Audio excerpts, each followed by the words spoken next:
Son las 7:30 de la tarde, las 6:30 en las Islas Canarias. Muy buenas tardes a todos, sean bienvenidos a la redacción abierta en El Toro Televisión, donde estamos ya dispuestos para desgranar la actualidad del día de hoy con rigor, con valentía y con ganas de favorecer soluciones para este país. Difícil empeño, ¿verdad? Bueno, aquí van a oír ustedes opiniones siempre, opiniones libres que les pueden ayudar, a veces tampoco, a confirmar sus ideas propias, a reforzarlas de algún modo. Todo como es ley en esta casa, en libertad. Aquí el que viene se expresa como quiere y el que nos escucha, pues, o nos ve y nos escucha, toma de todo ello lo que le puede interesar. Nada más y nada menos. Bueno, hoy vamos a arrancar con un tema de salud y con don Adolfo Albistur de Protege tu Vida, que ya se encuentra con nosotros. Muy buenas tardes. Muy buenas tardes, Javier. Gracias. Me gustaría, aprovechando que tú eres multidisciplinar, que hoy habláramos de los centímetros en eso que podemos llamar la obesidad intraabdominal. Es que me he engordado mucho, es que tal. Entonces, bueno, hay algunos dicen que hay un método, que eso es malísimo, porque sube el colesterol malo y baja el bueno, porque aumenta la presión arterial, porque produce un metabolismo tendente a la diabetes, en fin, una serie de cosas, ¿verdad? Sí. Y la gente, pues algunos no sabemos ni cómo medir, cómo saber si...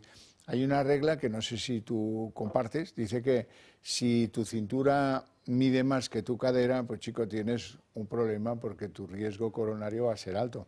Sí, fíjate que es algo muy interesante lo que comentas, porque muchas veces las personas que están delgadas tienen barriga, ¿no? Pero como están delgadas, quizás estén en su peso ideal. Entonces incluso el médico, ¿qué peso pesas tanto? Bueno, pues estás dentro de tu peso. Y sin embargo, es más peligroso esas personas que las que tienen cadera y abdomen.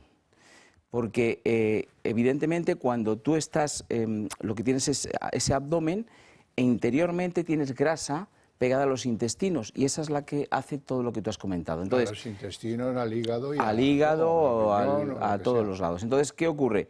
Que si nosotros medimos y mide bastante por encima lo que es el abdomen de lo que es la cadera, porque la gente que tiene la cadera parecida al abdomen, bueno, pero si mide bastante por encima, pues los riesgos son bastante grandes, ¿no? Con lo cual, no porque estemos delgados, si tenemos esa barriga, ese abdomen inflamado, pues controlémonos porque podemos tener un gran problema. Y eso conduce a los problemas cardiovasculares. Eso es. Y cuando uno tiene ese riesgo, pues hay pocas cosas, bueno, puede hacer muchas cosas, las que le recomiende el médico, los tratamientos que le den y tal, pero no está nunca de más tener este aparatito cerca. Claro, lo que tenemos que estar, sea así o sea en cualquier circunstancia, porque hemos visto que hasta personas, el otro día ocurría en Villaverde, una persona que estaba arreglando en su taller el coche, le cayó encima y del propio golpe entró en parada cardíaca, ¿no? O sea, golpes, hay tantísimas circunstancias por las cuales nos puede dar una parada cardíaca que lo mejor es estar cardioprotegidos. Es decir, no por estar cardioprotegidos nos va a dar, todo lo contrario, es decir, lo que vamos a estar es que en el caso, en la circunstancia que ocurra, pues podamos rápidamente tirando un dispositivo que nos va a salvar la vida. ¿Por qué nos va a salvar la vida? Porque esos minutos, cada minuto que pasa tenemos un 10% menos de posibilidades de salvarnos si estamos en parada cardíaca. Sin embargo, si tenemos el desfibrilador, vamos a actuar, vamos a atajar rápidamente el problema, vamos a hacer que ese corazón vuelva a latir, vamos a conseguir que ese cerebro se oxigene y que cuando llegue al servicio de emergencia encuentren una persona viva. En pocas palabras, hay que actuar a partir de los 4 minutos el que la persona se desvanezca con un problema de carácter cardíaco. Y esto no nos preocupa mucho porque si tenemos el aparato cerca, lo podemos hacer nosotros mismos y luego ya cuando vengan los servicios sanitarios, cuando lleguen, pues ya tomarán el mando y harán lo que tengan que hacer, pero le habremos salvado muchas secuelas y a lo mejor hasta la vida aplicándole el desfibrilador. Además, vosotros enseñáis cómo hacerlo, con lo cual pues no es que sea pues una cosa extraña, que no sea, a ver, me voy a leer el prospecto, no. No, está muy preparado para que, porque nosotros vamos, lo explicamos, pero luego claro nos vamos, ¿no? Y la persona, pues imagínate que dentro de 2 o 3 años lo tuviera que utilizar. Bueno, como es más que encender un botón y escuchar, está tan preparado para que cualquier persona lo pueda usar, es escuchar. ¿Y escuchar qué? Escuchar fundamentalmente te va a decir que coloques 2 pegatinas, que las pongas ahí y que veas, él va a ver, va a hacer un electro y va a ver si es necesario o no.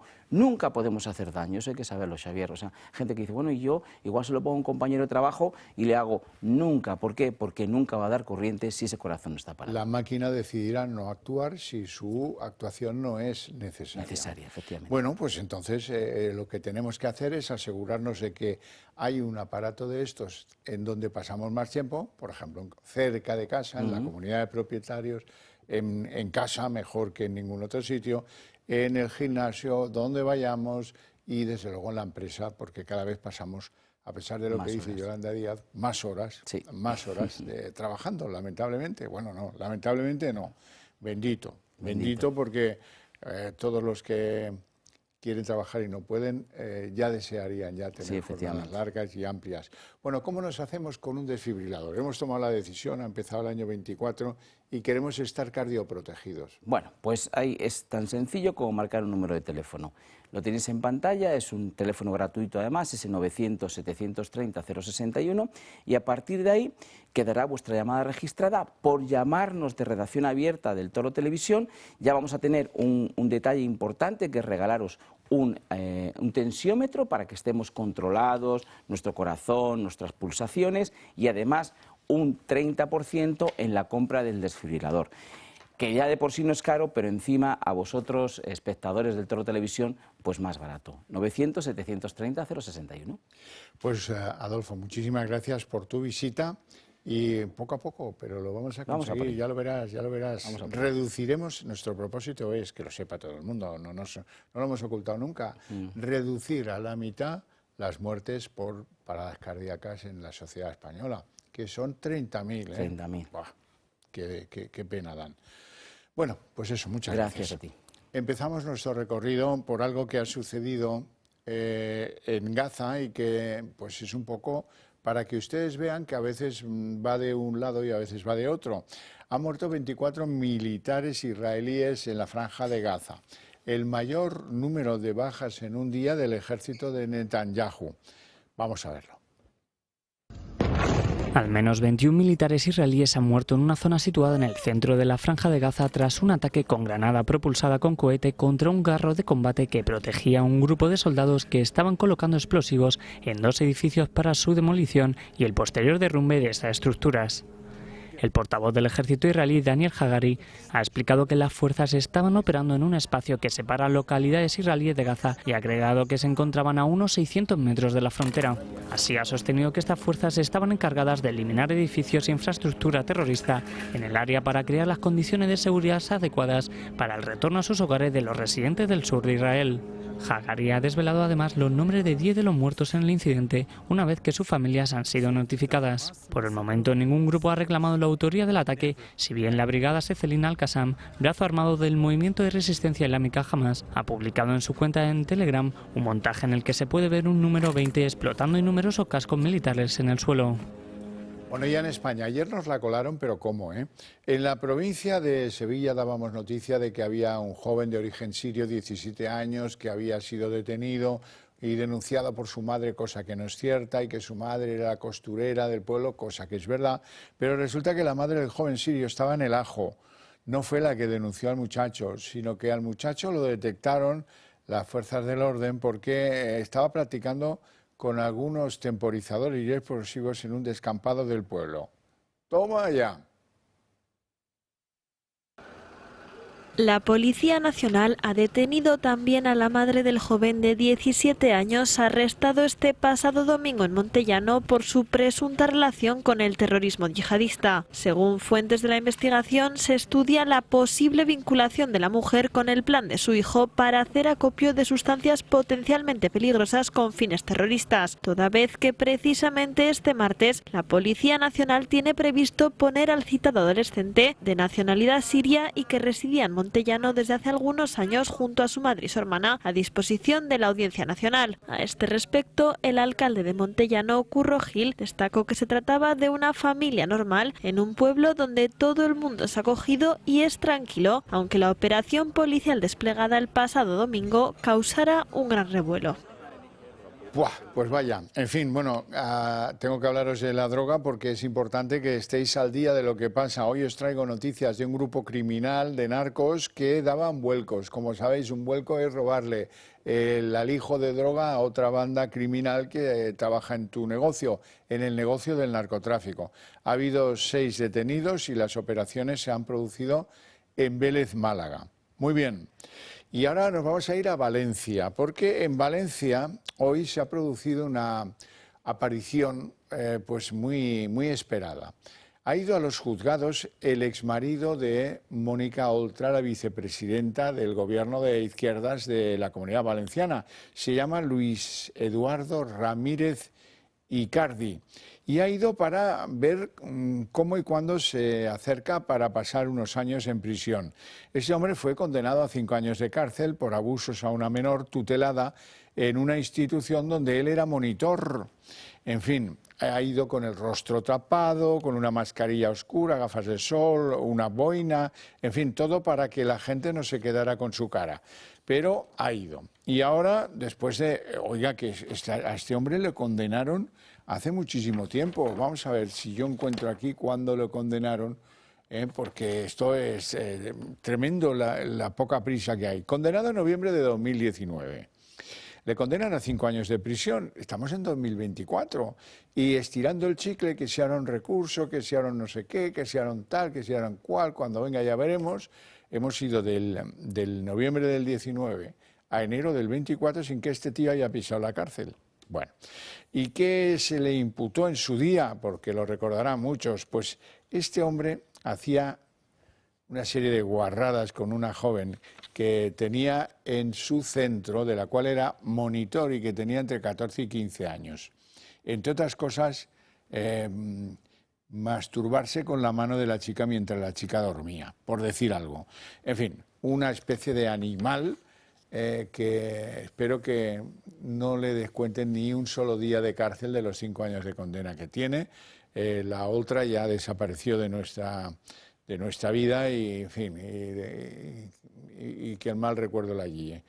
Bueno, este es un tema que me pone de muy mal humor, que esto haya podido pasar en una sociedad democrática con políticos que dicen ser protectores de los más débiles de la sociedad. Mira luego lo que ha pasado con las chicas tuteladas en un centro público de la Comunidad Valenciana. Es terrible, terrible, una de las peores noticias. Esto y lo mismo que sucedió, por cierto, en Baleares, cuando también gobernaba un gobierno parecido al que sostenía el de Ximo Puig con Mónica Oltra de vicepresidenta. Bueno, dejemos estar el asunto porque me voy enfadando.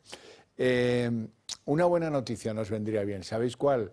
Bueno, Madrid ha presentado ya, a expensas de algún permisillo que tienen por ahí pendiente, lo que va a ser su vuelta, porque hace muchas décadas se acordarán que se corría la Fórmula 1 en el Jarama. Bueno, pues Madrid vuelve a la Fórmula 1. Esta decisión se cree que va a producir 8.000 empleos, que va a traer 400 y pico de millones cada año que se produzca una prueba. Y unas expectativas, esto va a ser en el año 2026, pero esto va a ser muy interesante. Veámoslo.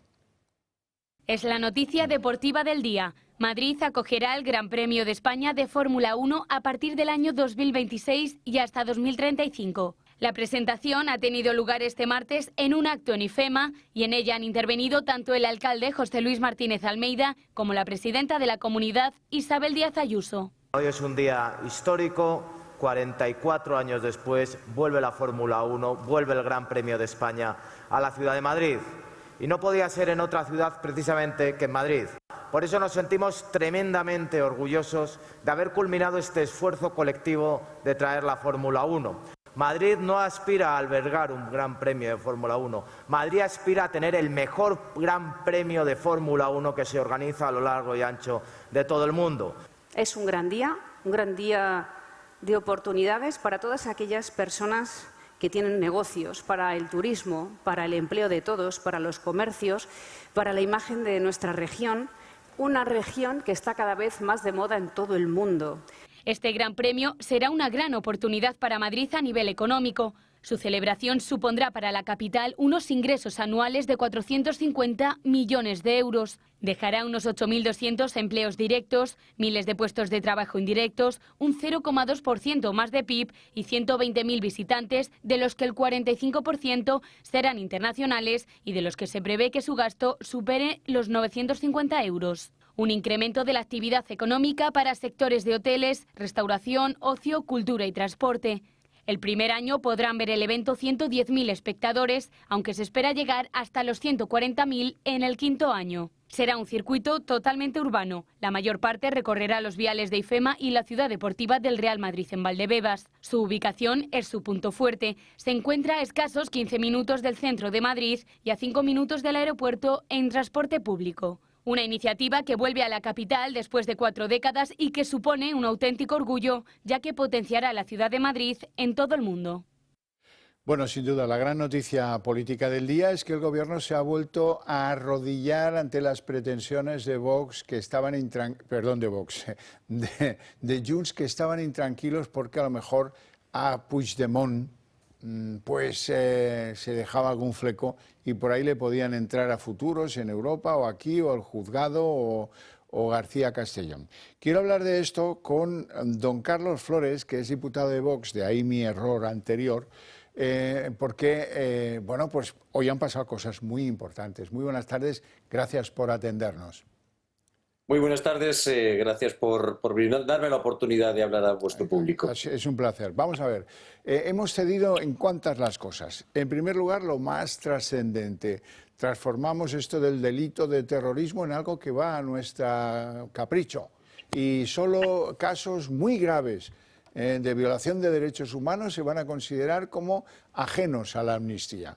Pero es que además de eso hay una enmienda que entra en ello. Las cautelas, esto de las órdenes de busca y captura, van a decaer por arte de Birlibirloque.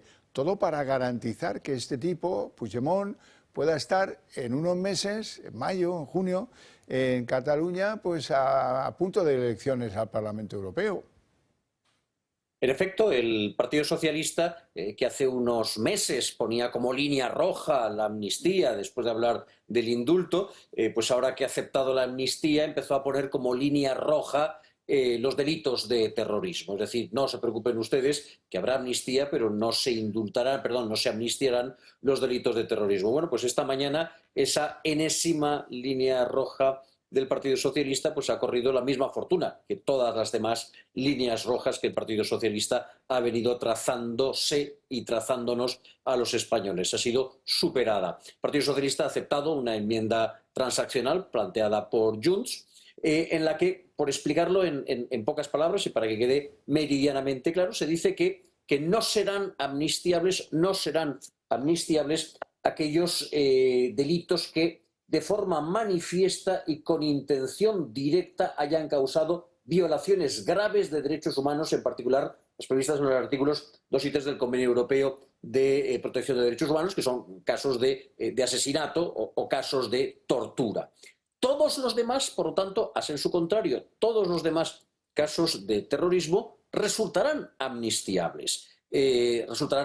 Por lo tanto, lo que llamamos coloquialmente la calle Borroca, la cale Borroca o el terrorismo callejero, y solamente resultarán no amnistiables los casos que no se han producido, afortunadamente, gracias a Dios, de asesinatos. Dicho en otros términos, si usted puso una bomba y hizo saltar por los aires un cajero de un banco o una sucursal bancaria, pero no murió nadie, será amnistiable. Si usted le pegó fuego a un contenedor, será amnistiable. Si usted bloqueó un aeropuerto o una carretera, será perfectamente amnistiable.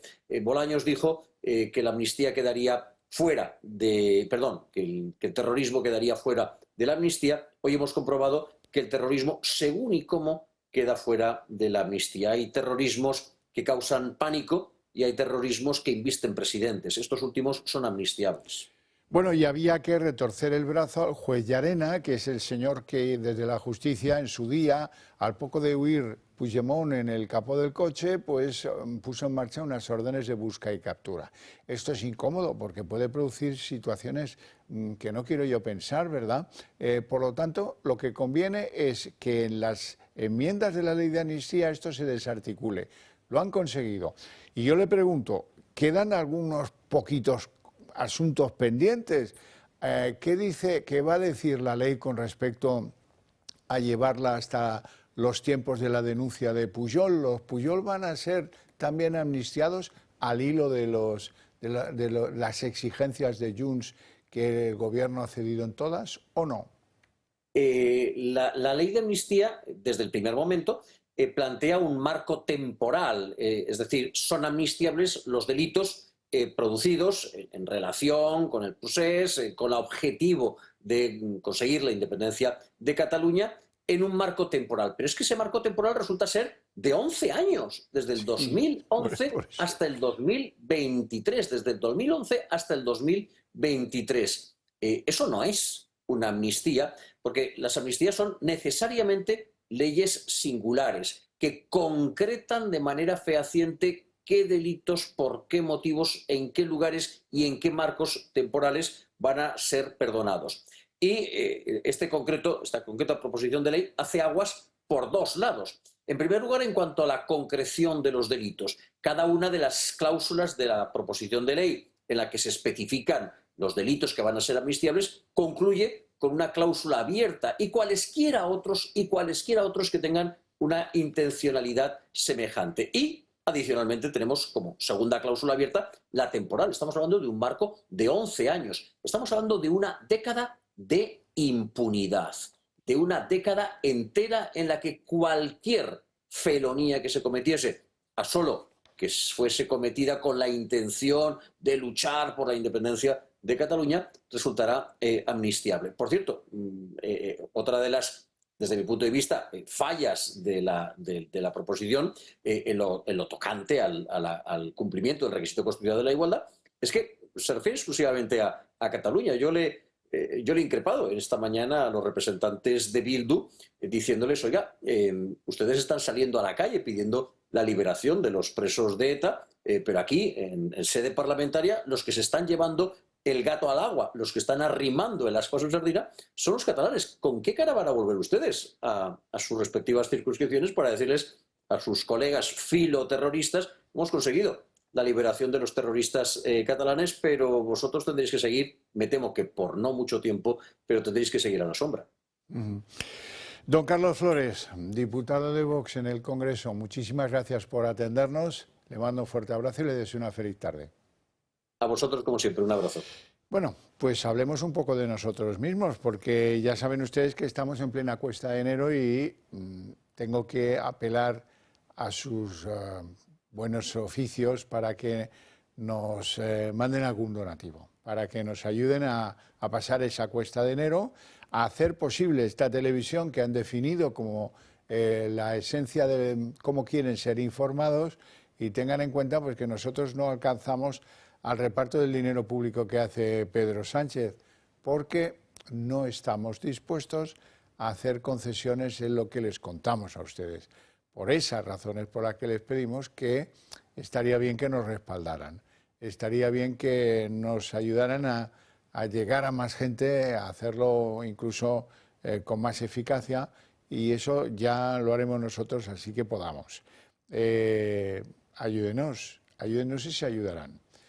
Ahora, tengo que recordarles que las donaciones se pueden dirigir a esas dos cuentas que aparecen ahí, hagan una foto si quieren recordarlas, luego de forma eficaz, o se pueden dirigir al Club de Amigos, su página que está también en pantalla, y ahí verán una pestañita que dice donaciones, la activan y sigan las instrucciones, que es muy fácil, y nosotros les quedaremos muy agradecidos. Eso lo primero, y tengo que decirles, nota a pie de página, que lo que decidan donarnos, eso lo podrán desgravar en la declaración de la renta del año 24, del momento en el que se realiza la donación. Nos vamos a publicidad.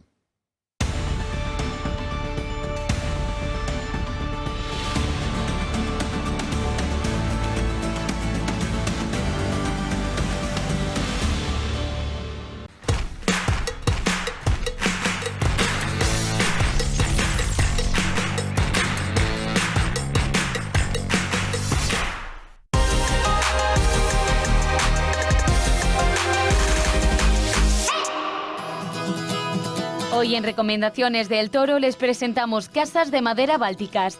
Se ha posicionado como líder indiscutible en el mercado de casas de madera en España, destacando por su calidad, originalidad y durabilidad. Aunque imitaciones y copias han surgido en el mercado, ninguna ha logrado replicar fielmente la calidad y el prestigio de casas de madera bálticas. Es una recomendación del Toro Televisión. ¿Es usted un perjudicado por la debacle del Banco Popular? Sepa que la vía civil está bloqueada tras la sentencia del Tribunal de Justicia Europeo. En Durán y Durán Abogados tenemos una alternativa, que es la vía penal. Se nos ha admitido una querella en la Audiencia Nacional por la ampliación de capital de 2012. Todos los afectados que tengan dinero invertido y deseen seguir luchando por la recuperación de su inversión deben llamarnos y les informaremos cumplidamente. Llámenos al teléfono gratuito 983 3020 y le ayudaremos. O entre en nuestra página web www.duranyduranAbogados.com, que aún hay mucho partido por jugar. ¿Quieres reducir el gasto de refrigeración y calefacción de tu comunidad? Somos expertos en la gestión de subvenciones de eficiencia energética para comunidades de propietarios sin coste inicial. Gestiona tu subvención, es la mejor decisión para tu edificio.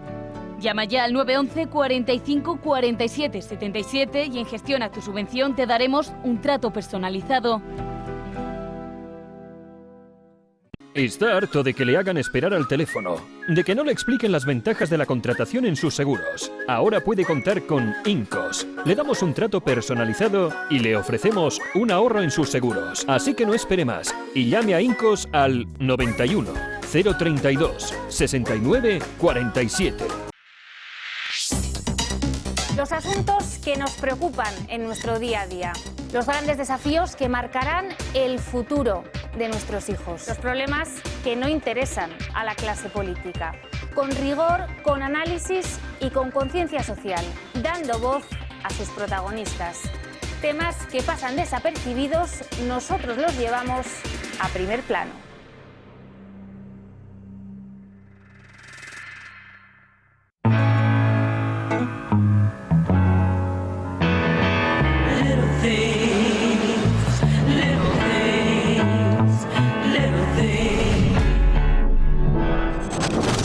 It's the little things that mean an awful lot.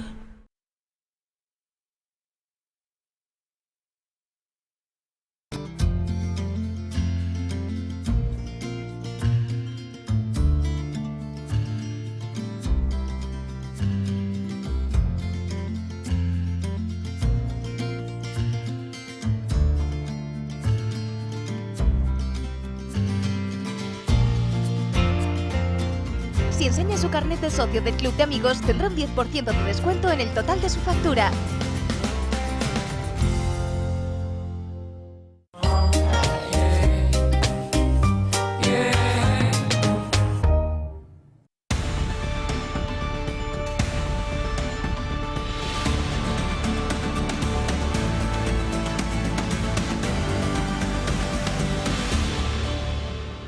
Mañana comienza un juicio contra Chapote y contra una de sus colegas de ETA, Amaya. Es el juicio por el asesinato del concejal Manuel Zamarreño, concejal del Partido Popular. Tal vez recuerden aquel incidente en el que quedó grabado para todos nosotros este hombre saliendo de comprar el pan y alguien que hace activo un explosivo en una moto y acaba con su vida y produce heridas a otros. Bueno, pues han sido necesarios 5 años de ardua pelea para conseguir que se siente a Chapote y Amaya en el banquillo de los acusados en un juicio que comenzará mañana. Arranca el juicio por el asesinato del concejal popular Manuel Zamarreño. Tras 5 años de batalla judicial, la Fundación Villa Cisneros, que ha asesorado legalmente a la hija del edil popular, ha conseguido sentar en el banquillo a Francisco Javier García Gaztelu, conocido como Chapote, e Irantxu Gallastelli, conocida como Amaya, por su participación en el asesinato. La Fiscalía pide 120 años de prisión para ambos terroristas, además de indemnizar a las víctimas con más de 1.600.000 euros. Zamarreño fue asesinado el 25 de junio de 1998 con una motobomba detonada a distancia por el Comando Donosti. La explosión causó la muerte del edil y múltiples heridas a la gente y a otro hombre que se encontraba en la zona, además de daños materiales en vehículos e inmuebles. En esa época, la cúpula de ETA recibió la instrucción de asesinar a miembros del PP. La apertura del juicio oral coincide además con el 29 aniversario del asesinato del concejal popular Gregorio Ordóñez. Chapote lleva en prisión desde 2001 y acumula condenas de más de una decena de asesinatos. Destaca el de Miguel Ángel Blanco y el de Gregorio Ordóñez. Ambos han recibido condena. Sin embargo, esa suerte no ha sido posible con otros más de 300 asesinatos por los que la Fundación Villa Cisneros lleva años luchando. Don Carlos Urquijo es director de proyectos de esa Fundación Villa Cisneros. Muy buenas tardes y gracias por atendernos, don Carlos. Muy buenas tardes y gracias a ustedes. Bueno, no sé si felicitarle porque la verdad es que produce mucha tristeza que haya que trabajar tanto, que sea tan duro, tan difícil llegar a conseguir algo que el Estado tendría que proveerlo a todas las familias de las víctimas, pero aún así pues les felicito porque se impone su criterio y su constancia. 5 años de... ¿Cómo fueron los orígenes de todo esto? ¿Fue la hija de Zamarreño, Nayara, la que se dirigió a ustedes? ¿Fueron ustedes los que le propusieron intentar hacer algo? Bueno, efectivamente, la Fundación Villa Cisneros en su origen, aunque en la actualidad también realiza otras actividades, surge con la idea y con la intención de atender en la medida de lo posible a las demandas de las víctimas, que como usted bien sabe son 4, son memoria, verdad, dignidad y justicia. Y en el ámbito de la justicia, por lo que hemos querido siempre es, dentro de nuestras modestas posibilidades, contribuir a luchar contra la impunidad. Y uno de esos crímenes impunes precisamente es el de Manuel Zamarreño, ¿no?, que fue asesinado en junio del año 98, ¿no? Han pasado ya casi 26 años desde su asesinato. Entonces la Fundación lo que hace es poner a disposición de las víctimas que quieran acabar con esa impunidad, que quieran reabrir sus sumarios, la asistencia legal que necesiten para tratar de conseguirlo, aunque es muy complicado, ¿no? Porque la mayoría de los asesinatos de ETA están ya prescritos. Es verdad que los delitos de terrorismo no prescriben desde el año 2010, así está establecido en el Código Penal, pero el último atentado de ETA en España fue en el verano de 2009, en Palma de Mallorca. Por lo tanto, hay que hacer un trabajo muy fino desde el punto de vista de la asistencia legal para encontrar una laguna que permita, como va a ocurrir mañana, iniciar un juicio contra los 2 presuntos asesinos de Manuel Zamarreño, que son Francisco Javier García Gaztelu y su pareja, que es Irantxu Gallastegui, ¿no? Ojalá que, aunque tarde, pues se haga justicia y Nayara, que con tanto interés ha perseguido el esclarecimiento y la condena de los asesinos de su padre, consiga su objetivo. ¿Cuáles son los hitos de esa pelea contra la impunidad de ETA en este atentado? Bueno, los hitos son que en el año 2019 iniciamos esa colaboración con Nayara Zamarreño y en el año, creo recordar, 2020, el juez acuerda iniciar el procedimiento de la atención a las nuevas pruebas que se ponen a disposición, pero desde entonces hasta que se consigue, hace cosa de 14 meses que se dicte la apertura del juicio oral, pues nos encontramos que hemos llegado pues, al mes de enero de 2025, ¿no? Dicen que la justicia tardía no es justicia, pero en cualquier caso es mejor que finalmente pueda abrirse este juicio y se resuelva uno más de esos casi 380 casos de asesinatos de ETA que no tienen autor conocido. ¿No? Esto es una vergüenza para nuestra democracia y para nuestro Estado de Derecho, y más cuando se está procediendo en la actualidad, un día sí y otro también, al blanqueamiento de quienes señalaron y jalearon precisamente el asesinato de Manuel Zamarreño o el de Gregorio Ordóñez, que ahora celebramos, como se decía en la entradilla, su 29 aniversario, o el del propio Miguel Ángel Blanco, también a manos de la persona que será juzgada mañana, ¿no?, del tal Chapote. ¿Qué nos puede contar usted a propósito de esas pruebas que pudieron poner a disposición de la justicia? Bueno, esas pruebas han sido admitidas y tomadas en cuenta por el tribunal correspondiente, por el juez correspondiente de la Audiencia Nacional, y a partir de mañana será precisamente el abogado que a instancias de la Fundación Bea Cisneros defiende esta causa y defiende los intereses de Nayara, quien trate de reafirmar y de que esas pruebas sean admitidas por el juez, y por lo tanto esa petición de la Fiscalía, que creo recordar que son de 120 años de prisión, tanto para García Gaztelu como para Gallástegui, pues bueno, sean suficientes para que esa condena se produzca y sea efectiva, ¿no? Desde luego, no nos gustaría más. Otra cosa, ¿la familia cómo llega a ese punto del juicio? Porque claro, son muchos años, pero también son muchos olvidos, también es difícil, ¿no? Bueno, pues yo sé que Nayara mañana va a estar en la Audiencia Nacional en Madrid, porque tiene mucho interés que después de tanto tiempo por fin se haya conseguido el objetivo de que se vaya a juzgar al presunto asesino de su padre. Ella tiene plena confianza en la justicia a pesar del tiempo transcurrido, ¿no? Yo le deseaba suerte hace unos días cuando tuve conocimiento de que ya se iba a iniciar el juicio, y ya está esperanzada, pues como todas las víctimas del terrorismo, en que se haga justicia, ¿no? Porque tienen el mérito todas las víctimas de que jamás ninguna se ha tomado la justicia por su mano, sino que han confiado en el Estado de Derecho, que tantas veces desgraciadamente les ha dado la espalda.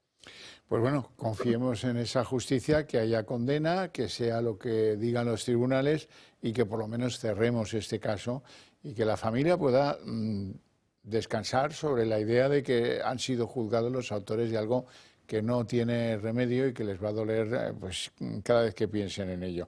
Le ruego que de nuestra parte le dé un fuerte abrazo a Nayara Zamarreño el día del juicio y posteriores, porque los españoles de bien estamos y debemos estar con esas familias y no en cálculos políticos de esos que ahora se llevan tanto, de los cuales pues ya sabe usted quién es el maestro mayor, el presidente del gobierno.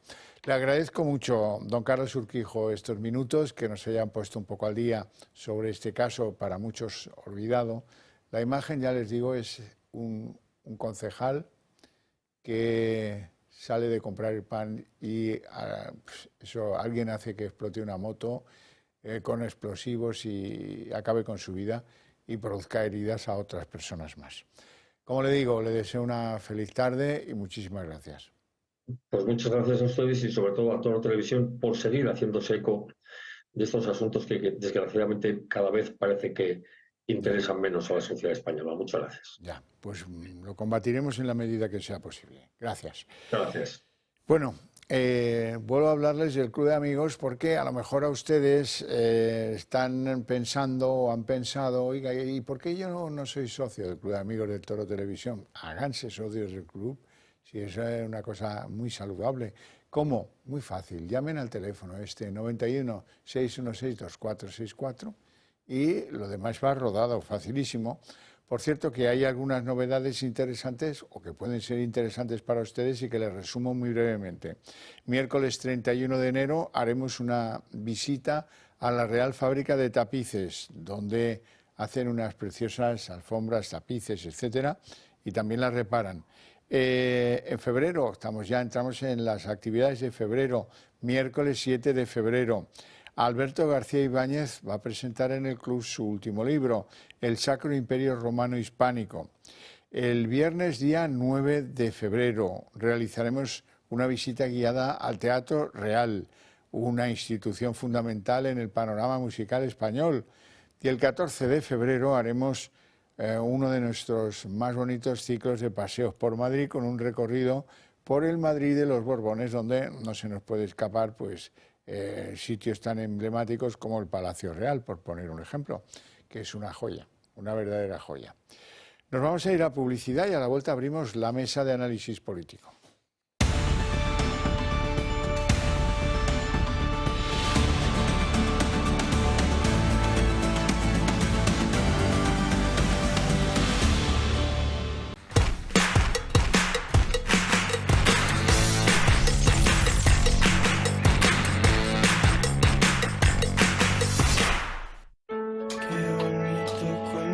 Mercedes, soy Dani, ¿qué tal?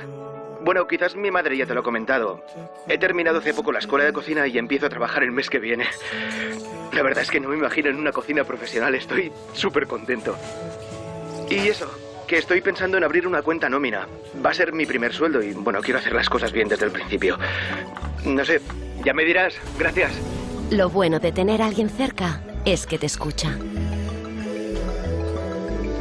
En CaixaBank estamos cerca para ayudarte a cumplir cualquier ilusión que tengas. Tú y yo, nosotros, CaixaBank. Y de Tenerife a Valencia y de Valencia a Alcalá de Henares. De Henares, sí. Yo, por ejemplo, a mi hija con el perro, yo no puedo dejarla que... Tú no te atreves a que venga a pasear el perro ella sola. De hecho, mi chaval venía solo habitualmente a la academia de inglés y ahora le acompaño. Sí, ya ha habido agresiones sexuales y las mujeres... ¿Ha habido ya agresiones sexuales? Está mirando en los contenedores a ver qué encuentra. Desde luego, si estábamos en el gobierno, esto se acababa, pero en 2 días.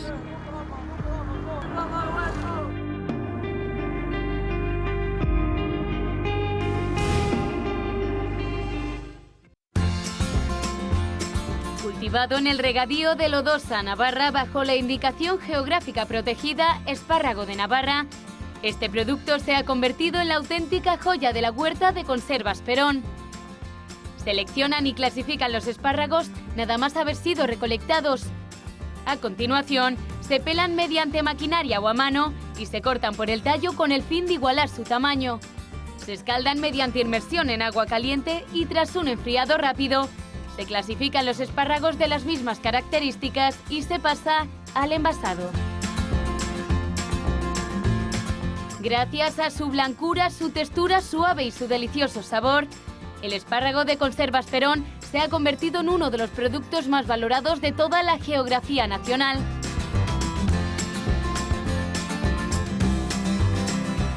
Llame al 948 69 3401 o entre en su página web www.conservasperón.com. Conservas Perón, de la mata a la lata.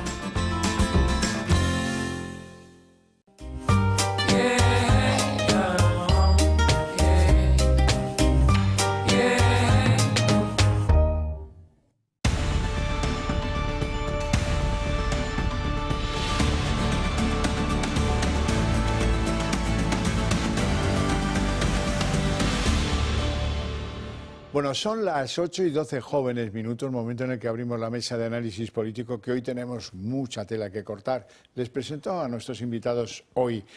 Don Nicolás Jordanov, ¿qué tal? Es un auténtico placer volver a estar aquí diputado con vosotros. del PP en la Asamblea de Madrid, que hoy tengo que felicitarles al PP de Madrid por lo de la consecución en el año 26 del Gran Premio de Fórmula 1 de Madrid. Bueno, yo creo que nos tenemos que felicitar todos los madrileños, todos los madrileños que vamos a tener la oportunidad de vivir 40 años después y volver a ver la Fórmula 1. Yo no había nacido la anterior vez que estuve en Madrid, la Fórmula 1, y ahora volver a vivirlo en el año 2026, que el Gran Premio de España se celebre en Madrid. Yo creo que es un éxito de todos, un éxito, por supuesto, del alcalde de Almeida, de la presidenta Isabel Díaz Ayuso, de muchos años de trabajo, de crear ese entorno favorable para que eventos de estas características lleguen a Madrid, ¿no? Y este es un evento enorme que va a crear miles de puestos de trabajo, 8.000 puestos de trabajo, va a generar unos ingresos de 450 millones al año. Un estironcito de PIB. Por supuesto, o sea, seguimos incrementando el PIB. De hecho, en el año 2023 hemos tenido datos muy positivos, récord histórico en turistas, 14 millones de personas nos han visitado, más de 16.000 millones de gastos, o sea, gente que se ha gastado todo este dinero en la Comunidad de Madrid, y ya el turismo representa el 8% del PIB de la Comunidad de Madrid, y eso no hará más que crecer. Y yo estoy seguro que, fíjate, un adelanto, que no solo será la Fórmula 1 que llegue a Madrid, sino que muchos más eventos internacionales de gran dimensión, de grandes dimensiones, estarán en Madrid, porque hemos creado ese entorno y todo el mundo quiere venir a Madrid, porque Madrid está de moda. Bueno, don Luis Suñer. Muy buenas tardes. Economista, vicepresidente de Acción Liberal y tantas las cosas, ¿verdad? Bueno, usted también veo que le interesa la Fórmula 1, ¿eh? Porque me ha dado antes dos respuestas que demuestran que ha estado muchos años pendiente de ella. Yo la única, o sea, efectivamente hace 40 años, no me acuerdo hace cuántos, pero serán 40 años, sí. Pero sí estuve en el circuito del Jarama, ¿no? viendo las últimas carreras de Fórmula 1 que allí se celebraron. Bueno, tengo cierta afición, lo que he sido es más practicante que espectador. No ¿Sí? de la Fórmula 1, pero del automovilismo que espectador. Pues fíjate, eso no me lo esperaba yo. Me alegra mucho oírlo. Bueno, empezamos. El buen humor ambiental hay que preservarlo, siempre, siempre, siempre. Qué bonito sería, esto es imposible, ya lo sé, que lo que digo es imposible, pero no tanto, porque a lo mejor resulta que se encalla lo de la amnistía, o Europa dice que no le gusta algo, y entonces esto se pinta de color hormiga, de color negro. Y ahí es cuando viene lo interesante, que si quiere podría ser Sánchez el nuevo presidente del Consejo Europeo, porque tienen Europa, qué pena da Europa, ¿eh? Resulta que ya no saben quién, pero saben que esto va a caer al lado de los socialistas y saben que eso tiene que ser para el tío del sur. Y como el de Portugal, que era sin duda alguna el candidato mejor, pues se acabó con un tema de corrupción, pues hombre, si quisiera Pedro Sánchez, podría echarse a un lado, pero claro, eso siempre sería en el supuesto en el que se encallara, se bloqueara el tema de la amnistía, el gobierno La Caldera, pues el vapor la llevara a un punto casi de ebullición y dijera, pues mira, ¿sabes qué? Yo me coloco y que gobierne el PP. Vamos a ver cómo es esto. La salida de Charles Michel del Consejo Europeo se aproxima. Será el próximo mes de junio cuando abandone el cargo y ya hay algunos en Bruselas que apuntan al presidente Sánchez como sucesor. Pero podría el socialista, que no ha cumplido ni un año de su primera legislatura con Sumar, cumplir con este papel. Coincidiendo con el arranque de la campaña de las generales, Sánchez dio por iniciada también a una agenda en paralelo para explotar su perfil más internacional. Visitas con Joe Biden a Washington, reuniones al más alto nivel en Hispanoamérica, su asistencia a varias cumbres de la OTAN e incluso la asunción de la presidencia rotatoria del Consejo de la Unión Europea. Todas estas han sido solo algunas de las citas que le han hecho sumar apoyos para una candidatura para el Consejo. Son muchos los que apuntan a que debiera este ser el turno de un socialista y además del término sur de Europa, aunque haya otro sector que se abone más a la idea de una mujer. Sánchez lleva años labrándose apoyos en este sentido, más aún cuando en España las encuestas en unas generales le daban por amortizado. El caso es que la ausencia de un relevo dentro de su propio partido, el PSOE, puede enturbiar todas estas aspiraciones. Aunque la falta de confianza en que el socialista agote su legislatura con Sumar y tras los acuerdos con sus socios separatistas e independentistas podrían llevar a valorar esta posibilidad.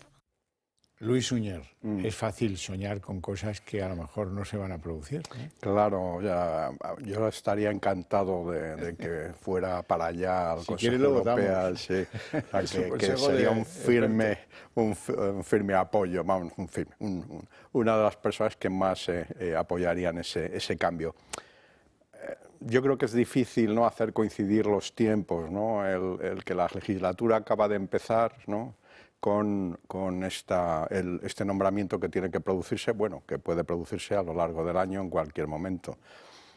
Luego, por otra parte, las elecciones europeas, ¿no?, en mi opinión, este año va a haber un cambio, ¿no?, hacia los partidos de centro-derecha y en el Parlamento Europeo. Y este puesto en particular es el que un poco, digamos, propone y trata de dirigir la política europea, ¿no?, a lo largo de los años en los que está el presidente de turno que esté. Y entonces veo difícil, ¿no?, que vaya a convivir bien una política como la que propone Sánchez, ¿no?, que básicamente, o sea, ya no es ni socialdemócrata, ya prácticamente raya la extrema izquierda con un parlamento con otra composición. Entonces, bueno, entre los tiempos que los veo difíciles de hacer coincidir y esto, pues yo soy escéptico, ¿no? Nicolás, ¿y tú cómo lo ves? Bueno, yo lo primero es que veo un fallo en la petición, ¿no? Solicitan un socialista y del sur, vale, del sur sí lo es, pero yo creo que ya no es un socialista. Es que socialista solo es queda decir, uno en claro, Europa, exactamente, o sea, yo creo porque que el alemán se está arrepintiendo del día que lo dijo. Yo creo que Pedro Sánchez lo que ha hecho es quedarse con las siglas de Felipe González y quedarse con las ideas y las políticas de Podemos, es decir, que ya todas las políticas que impulsa pues son de extrema izquierda, ¿no? Y por tanto, pues yo creo que no cumple con la característica de socialista. Y si me preguntas a mí si recomendaría a Pedro Sánchez para cualquier cargo europeo en este caso, pues yo sinceramente, y siendo un ciudadano que ha vivido y ha sufrido y está sufriendo las políticas de Pedro Sánchez, pues no le recomendaría para ningún cargo ni nacional ni internacional, porque ha demostrado que es una persona en la que no se puede fiar, que no se puede confiar, no es una persona de fiar, y además creo que Pedro Sánchez ha demostrado una cosa, y es que miente más que habla, es decir, que cada cosa que dice, aunque él lo denomina cambios de opinión, pues miente a los ciudadanos, y que actualmente pues ni siquiera aplica el programa del Partido Socialista al que se presentó a las elecciones, porque no hace más que pisotearlo, e incluso todas las cosas que decía en campaña que no iba a hacer, pues la está haciendo. Por tanto, yo sinceramente pues no lo recomendaría a Europa, pero tampoco lo recomendaría para ningún cargo nacional dentro de la política española. Sí, señor, eso será honrado. Yo la verdad es que no soy tan honrado como usted, si se lo llevaran mañana aplaudía, pero hasta con las orejas. Ahí lo dejo. Bueno, el gran tema del día. Ayer ya se lo decíamos aquí, hay un trámite de enmiendas que termina el 30, pero a lo mejor no es necesario llegar tan al final, porque, oiga, es que en 4 días se han alineado, se han puesto, se han arrodillado, han dicho que sí, 1000 veces sí, han salido a defender con entusiasmo un acuerdo con Junts sobre las cositas, nada, unas nimiedades que planteaba Junts como agujeros que habían quedado en un texto muy deficiente de la ley de amnistía, por ejemplo. ¿Y qué hacemos con los delitos de terrorismo? Porque salió aquel juez de la Audiencia Nacional, Manuel García Castellón, que dijo, hombre, los CDR, hombre, los Tsunami Democratic, miren las fotos y verán que eso es violencia en las calles, intimidación, disturbios graves. ¿Y eso quién lo dirigía? Pues la Guardia Civil ha dicho a este juzgado que lo dirigía Puigdemont y Marta Rovira. Pues bueno, pues esos señores son los guías de un movimiento terrorista que sembraba el terror en las calles de Cataluña en el momento del procés, por lo tanto, pues para adelante. Bueno, esto ha generado unos mieditos, esto del juez García Castellón, brutales. Pero no solo eso, si es que además han dicho, ay, oiga, y además aquel juez Llarena, se apellida, que hizo las órdenes de busca y captura, esto, que quede orillado, sí, más, ¿qué más quieres? Bueno, pues si les ha faltado pedir pues un trozo de la provincia de Huesca, que es una de las más grandes de España, también se lo hubieran dado, eso lo ven claro todos, ¿no? Así es que ahora duermen muy tranquilos con una especie de concepto amnistía integral, donde vale todo, solo quedan fuera los delitos graves de violación de los derechos humanos. O sea que tiene que ser un asesinato, tiene que ser, pues no sé, 2, en fin, cosas muy pocas. Desde luego, todo lo demás, CDR, Tsunamis, Puigdemont, Marta Rovira, todo esto es amnistiable. Hombre, faltaría más. Y que nada estorbe la vuelta de Puigdemont para mayo o junio. Todo lo que tenga que ver con el proceso será amnistiado. Así lo ha decidido el presidente Sánchez, que acaba de aceptar una de las enmiendas cruciales del grupo independentista de Junts. Los de Puigdemont i Esquerra aplauden el giro del PSOE. Estic convençuda que es tancarà alguna transaccional, que aquesta llei millorarà, però el que no podem fer nosaltres, el legislatiu, és estar sotmesos i submisos al poder judicial. Ens queda fins al 30 i avui esperem que aquesta llei es pugui reforçar una mica més i, per tant, que es pugui garantir aquesta separació de poders, que avui és complicada aquí. Seguiremos trabajando para que sea una ley más de máximos. Mientras en el Ejecutivo ignoran ahora que cualquier modificación sobre terrorismo era una línea roja. Dijimos que el terrorismo se quedaba fuera de la ley de amnistía y fuera se queda cuando supone violaciones graves de derechos humanos. Ya no tendrá que ver con las sentencias firmes. Ahora, los parámetros que se utilizan no es si existe o no sentencia firme, sino es si se adecúa a la directiva europea, si se adecúa al convenio europeo, como es obvio, como no puede ser de otra manera, pues son los jueces y magistrados de nuestro país quienes aplicarán la ley de amnistía. Con esta enmienda, el Partido Socialista lo que consigue es precisamente blindar aún más a los CDR y a los miembros de Tsunami Democratic. En el texto pactado con el que los socialistas aceptan la enmienda transaccional de Junts, se añade que la amnistía ampara a todos los implicados en el proceso, siempre y cuando no se hayan causado violaciones graves de derechos humanos. Pero también añade el alzamiento de las medidas cautelares y de las órdenes nacionales, europeas e internacionales de detención, algo que beneficiaría de lleno al fugado Carles Puigdemont. El Partido Popular y Vox han estallado contra las enmiendas acusando la situación de dramática. Un gobierno que ampara terroristas y que al mismo tiempo ataca a los jueces no tiene cabida en una democracia moderna como la nuestra. Es evidente que el Partido Socialista ha perdido la poca dignidad que le quedaba. Que se van a amnistiar delitos de terrorismo. La Kale Borroka. Aunque recuerdan los de Abascal a Feijóo que aún está sobre la mesa la querella contra el Partido Popular en el Senado si no inadmiten la ley de amnistía. Bueno, Luis Suñer, ¿qué te parece? Bueno, pues ya sabemos que... 4 días, ¿eh? Sí. Se ha cerrado el asunto. Bueno, ya sabemos que se va a cerrar, pero es una ley propuesta y hecha por delincuentes para poder beneficiarse esos delincuentes con la colaboración entusiasta, ¿no?, del señor Sánchez y sus peones, ¿no? Una pequeña modificación al concepto de línea roja del señor Bolaños, ¿no?, que yo creo que lo debemos entender como alfombra roja. Cada vez que hable de línea roja, nosotros debemos entender que es una alfombra roja.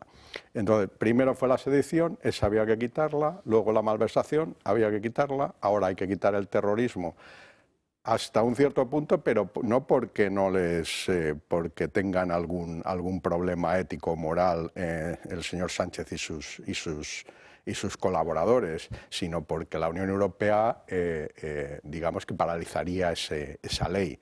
Entonces, pero les da igual el terrorismo en el grado que sea. Lo que se trata es de quedarse en el poder, de tener el poder, y para eso pues lo que haga falta, como ya sabemos. Lo que siempre hemos hecho, y lo hemos hecho desde el Partido Popular, es rechazar y condenar el terrorismo en todos los niveles. Siempre lo hemos hecho. Y ahora lo que está haciendo el Partido Socialista es pedirle perdón a los terroristas, porque con la amnistía se les pide perdón, es decir, se les perdonan sus delitos, ¿no? Estamos perdonando delincuentes y, por tanto, Pedro Sánchez se vuelve a arrodillar frente a los independentistas y a los golpistas, a las personas que no quieren España y que quieren separarse de España. Y otra de las cosas que cada vez estoy más convencido, y te lo he mencionado al principio, es que el PSOE ya no tiene un programa electoral, ya no defiende unas ideas, ya no quiere aplicar lo que ha definido el socialismo durante tantos años, y ahora lo que se está aplicando en España es el programa de Junts, IRC. Es decir, que cada vez con cada concesión, porque hace 2 semanas hablábamos con los leyes que se han aprobado con los apoyos de Junts, que también hubo una serie de apoyos, pues las cesiones que había hecho Pedro Sánchez, que son el programa electoral de Junts. Es decir, que en nuestro país cada día aplicamos el programa electoral de Junts y de IRC y de los independentistas y de los golpistas y de los que quieren destrozar España, ¿no? Y yo creo que eso es inasumible, es denunciable, lo tenemos que hacer, y por supuesto el Partido Popular siempre lo hará, y de hecho, y aprovecho esta oportunidad para invitar a todas las personas que nos están viendo, el próximo 28 de enero, el domingo, en la Plaza de España, pues acudan a esa concentración, a esa manifestación convocada por el Partido Popular para precisamente denunciar esta situación y para recriminar y alzar la voz de los ciudadanos que pues ya no entienden lo que está sucediendo y ya no pueden soportar más esa desigualdad y ese destrozo de España. Y por supuesto, pues yo creo que es un buen momento para salir a la calle también, aunque lo denunciemos en medios, aunque lo hablamos aquí, pues yo creo que es un buen momento, ¿no?, para también pues manifestarnos, y eso tenemos esa estupenda oportunidad este domingo a las 12 en la Plaza de España. Quizás lo peor de lo que ha sucedido en el día de hoy, en el que ha habido ese cambio de las líneas rojas que no se podían traspasar por las alfombras rojas que se pueden transitar perfectamente, haya sido pues que el gobierno, y no solo el gobierno, sino la mayoría generada por Pedro Sánchez en torno al gobierno, ha aceptado la manera de pensar de los independentistas catalanes. No, si aquí no hubo violencia, es un insulto que se diga que aquí hubo violencia, que se implica el independentismo con el terrorismo, eso solo puede ser la mala fe de algunos magistrados. Eso lo podía sostener Junts, pero lo grave es que ahora lo sostiene el gobierno de España y todas sus alianzas, todos los que han hecho posible pues que Sánchez esté en la Moncloa. Y ellos tienen perfectamente hablado y maquinado cómo va a ser este proceso. ¿Quieren saber cómo va a ser? Pues lo cuenta, hoy lo contaba en TV3 o en Catalunya Ràdio, no me acuerdo, Jaume Asens. En principi anirà al BOE més o menys a final de març, es començarà a aplicar maig-juny, els jutges tenen 2 mesos per aplicar la llei, això és el que està establert a la llei, això no vol dir que el compleixin, perquè poden no complir-ho, però en principi haurien de complir-ho en aquests 2 mesos, i en maig-juny s'haurien d'aixecar les mesures cautelars i haurien d'haver pogut tornar en aquelles dates. O sea, justito para las elecciones al Parlamento Europeo, no sea que se le escapen a Puigdemont. Sí, sí. Yo lo que también creo que ya se asume, ¿no? Y que antes pensábamos que podía ser, también podía obstaculizar esta ley, es la colonización del Constitucional. Es decir, ya nadie pensamos que el Constitucional vaya a poner ningún obstáculo. Es más, ya sabemos y comprobamos con todo esto que el propio señor conde Pumpido pues ha participado en la redacción de la ley, y cada vez que hacen una enmienda y cada vez que pues llaman al señor conde Pumpido, oye, que esto cómo lo escribimos. Y entonces, bueno, pues ya solo nos queda, ¿no?, digamos, Europa, ¿no?, por así decirlo.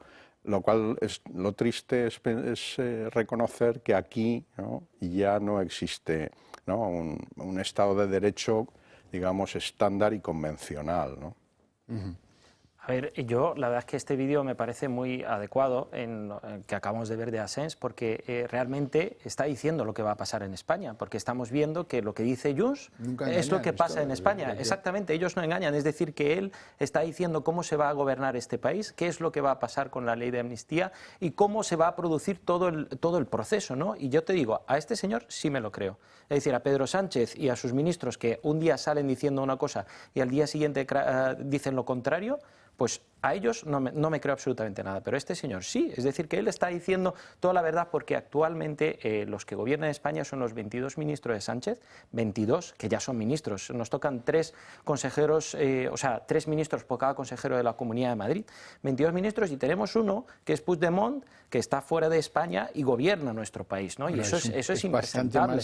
Bastante por encima del presidente del gobierno. Pues es que es impresentable y nos volvemos a humillar, y PSOE hace lo que pide Junts. Es que eso es el mensaje clave. Junts pide y el PSOE lo hace. Y ya está. Es que si no, viene Turull y dice aquello de colorín colorado, ¿sabes? Exactamente. Y el cuento se ha acabado.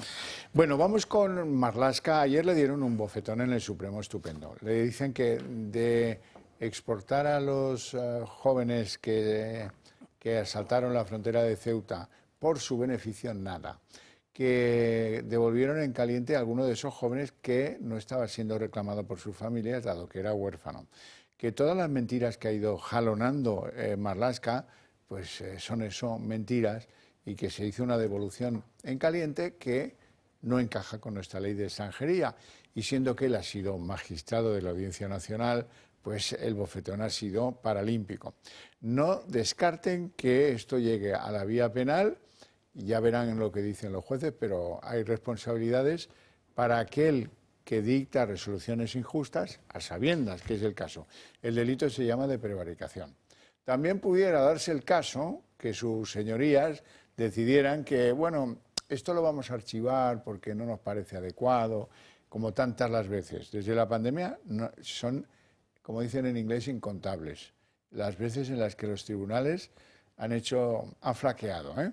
A lo mejor por eso García Castellón no arremete contra la señora vicepresidenta del Gobierno, Teresa Rivera, porque como hay tantos procedimientos que no han entrado a ser manejados en la justicia española como delitos de injurias, de calumnias, etcétera, pues claro, él conoce mejor que yo cómo está la justicia.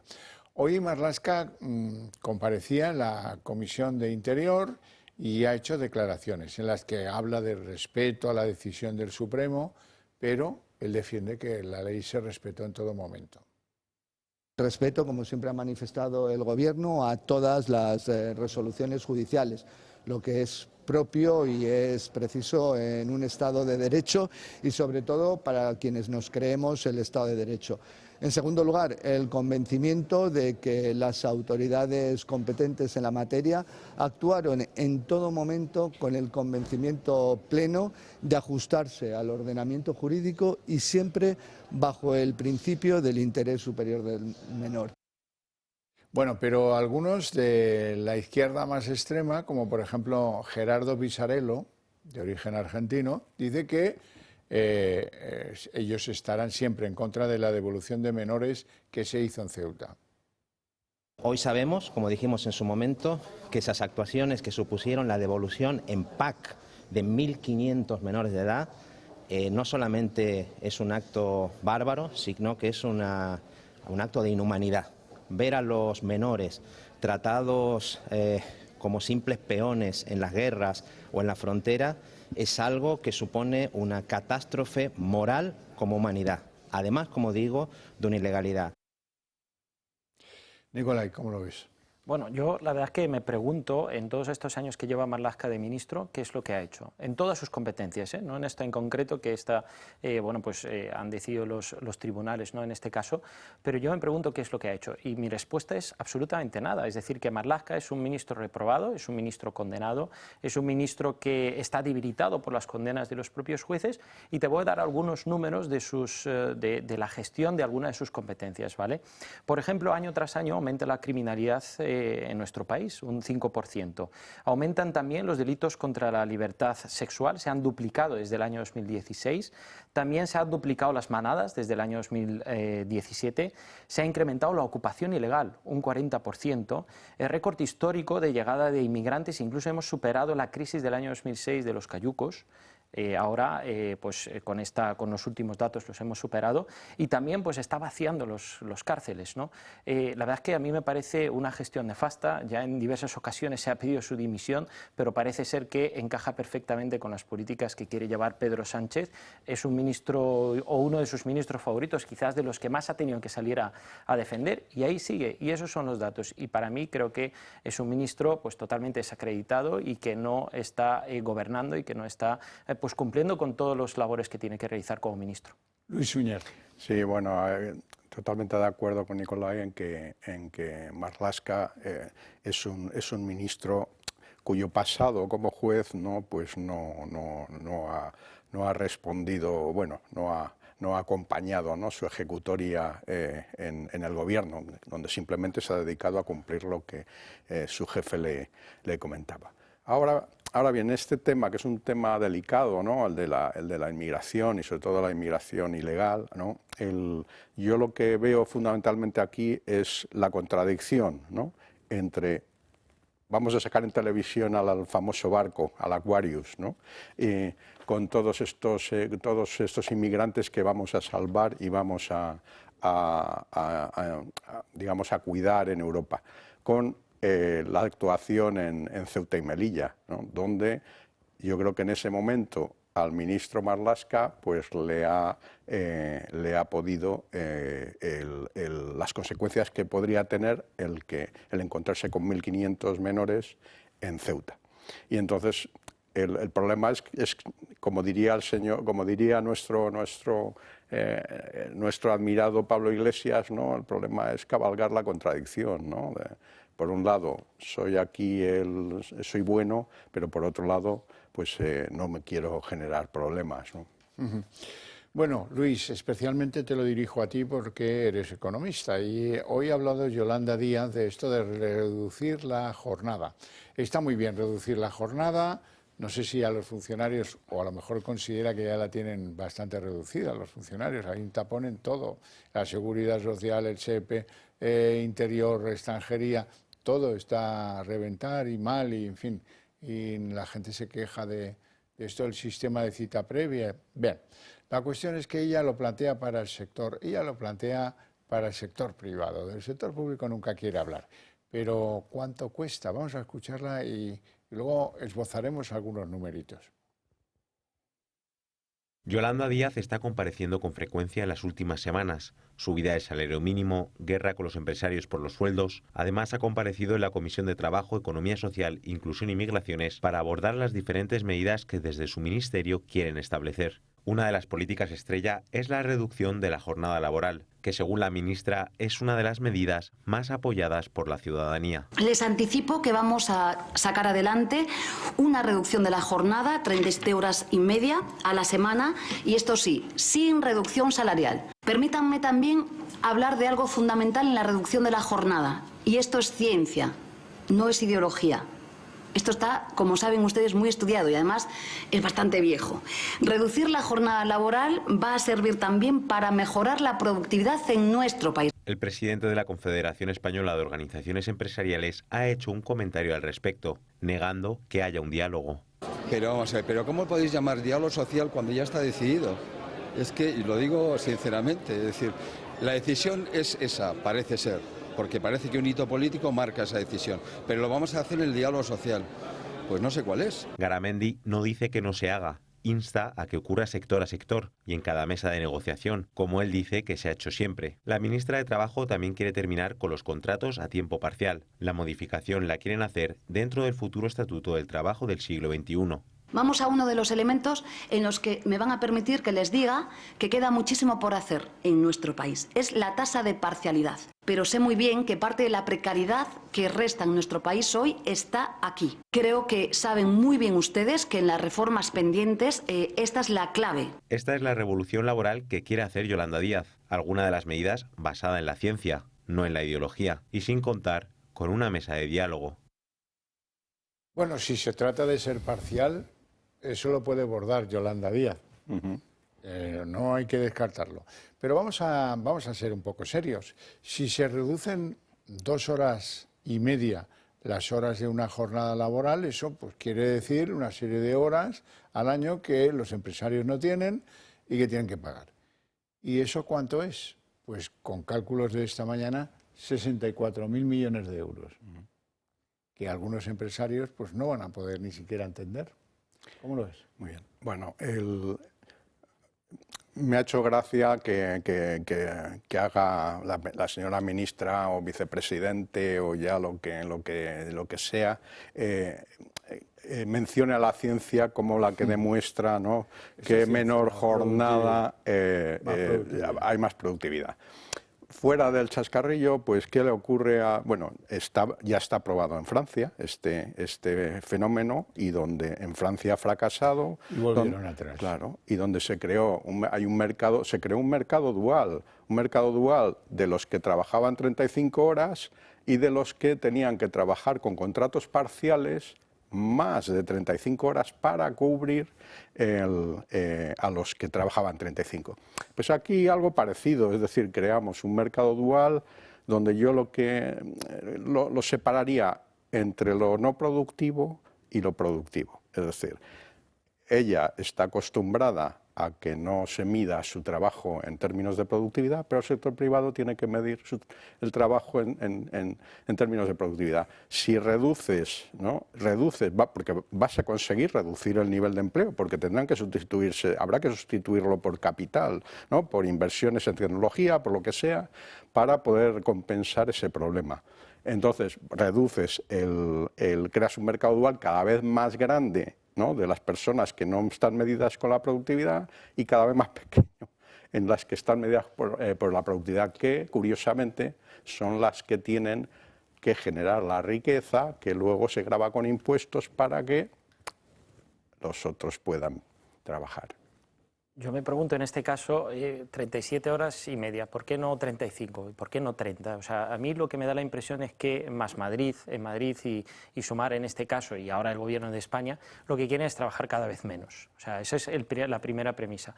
Y la segunda premisa es, claro, hablan de diálogo social, pero si lo que ha hecho es amenazar y chantajear, es decir, que ella lo que ha salido a decir es que lo va a hacer con los sindicatos o lo va a hacer con los sindicatos y la patronal. Es decir, que ya tiene la decisión tomada. Por tanto, no hay ningún diálogo social en este caso, porque cualquier medida de estas características creo que es muy importante que se hable con los sindicatos y, por supuesto, también que se hable con la patronal, porque al final afecta también, ¿no?, a los empresarios, cómo se tienen que organizar. Se ha explicado muy bien, y yo creo que también pues, ese tema, claro, depende del sector, pues cómo te afectan 37 horas y media. En algunos sectores puede ser más fácil de ser aplicable, en otros a lo mejor no lo es tanto. Es decir, que al final aquí lo que se tiene que hacer es que se sienten, que hablen, pero desde luego yo no veo ningún sentido que el gobierno de España pues lo que haga es un chantaje y amenazas a todos, a los empresarios. Ya lo hacen en muchas otras medidas, y estoy seguro que en este caso pues lo hará de esa manera, porque si lo dice Yolanda Díaz, pues tiene que ir a misa. Lo que sí puedo asegurarles es que aquí no harán como en Francia, implantar la medida y luego echarla atrás porque alguien controla que eso no funciona y la tira abajo y ya está. Aquí, si se pone en marcha, se va a mantener cueste lo que cueste, porque somos así y este gobierno es así. Por ejemplo, hay que arreglar lo de los estudiantes porque, decía Sánchez este fin de semana, hay asignaturas que les están costando de roer. Matemáticas, comprensión lectora. Jamás había habido un ruido en España sobre la comprensión lectora.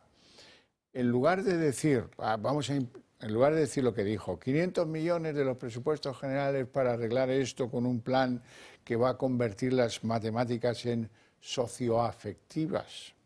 ¡Uah! Qué bonito todo, ¿no? No echan abajo la ley CELA. La ley CELA es una ley nociva, perversa, trituradora de los estudiantes. ¿Por qué? Pues miren, les voy a poner un ejemplo para que lo tengan clarísimo. ¿Qué daño hacía a cualquier estudiante, ciencias, letras o mixto, saber hacer una regla de 3? Eso no es socioafectivo. Por socioafectivo, ¿qué entendemos? Pues entendemos que es algo próximo de la vida normal del estudiante, ¿verdad? ¿Y qué le parece a Celaá y a Sánchez y al ministro Culturetas de ahora? ¿Qué les parece que saber hacer una regla de 3 no va a ser útil en la vida de esos muchachos? Pues bueno, pues ahí lo tenemos. Vamos a hacer el tonto, no echamos abajo lo que nos está perjudicando, porque, oye, no solo se cargó la regla de 3, se cargó la raíz cuadrada, la historia de España y no sé cuántas las cosas. Y el problema central que tenemos en educación son dos. El primero, educadores que son más funcionarios que maestros. Ahí lo dejo. ¿Quiere decir esto que no tienen vocación ninguna? Que vienen rebotados de otras carreras, que el magisterio es la carrera más corta, la de España, que la de, por ejemplo, países que nos superan en el informe PISA, como Finlandia. ¿Por qué? Háganse preguntas y encontrarán las respuestas enseguida. ¿Por qué tienen dificultad lectora los estudiantes españoles de 16 años? Porque no han leído antes, porque no han ido al diccionario o al móvil a consultar el significado de palabras. Están formateados, mal formateados, en una educación que quiere convertirlos no en seres libres, sino en seres esclavos. La escuela un parking, deja uno el niño allí, paga y ya está, y lo que me den, bienvenido sea. Esfuerzo ninguno, ni por muchos padres tampoco, pero desde luego en las escuelas, el maestro funcionario a la hora dice, ¡ping!, se me ha caído el lápiz o el boli.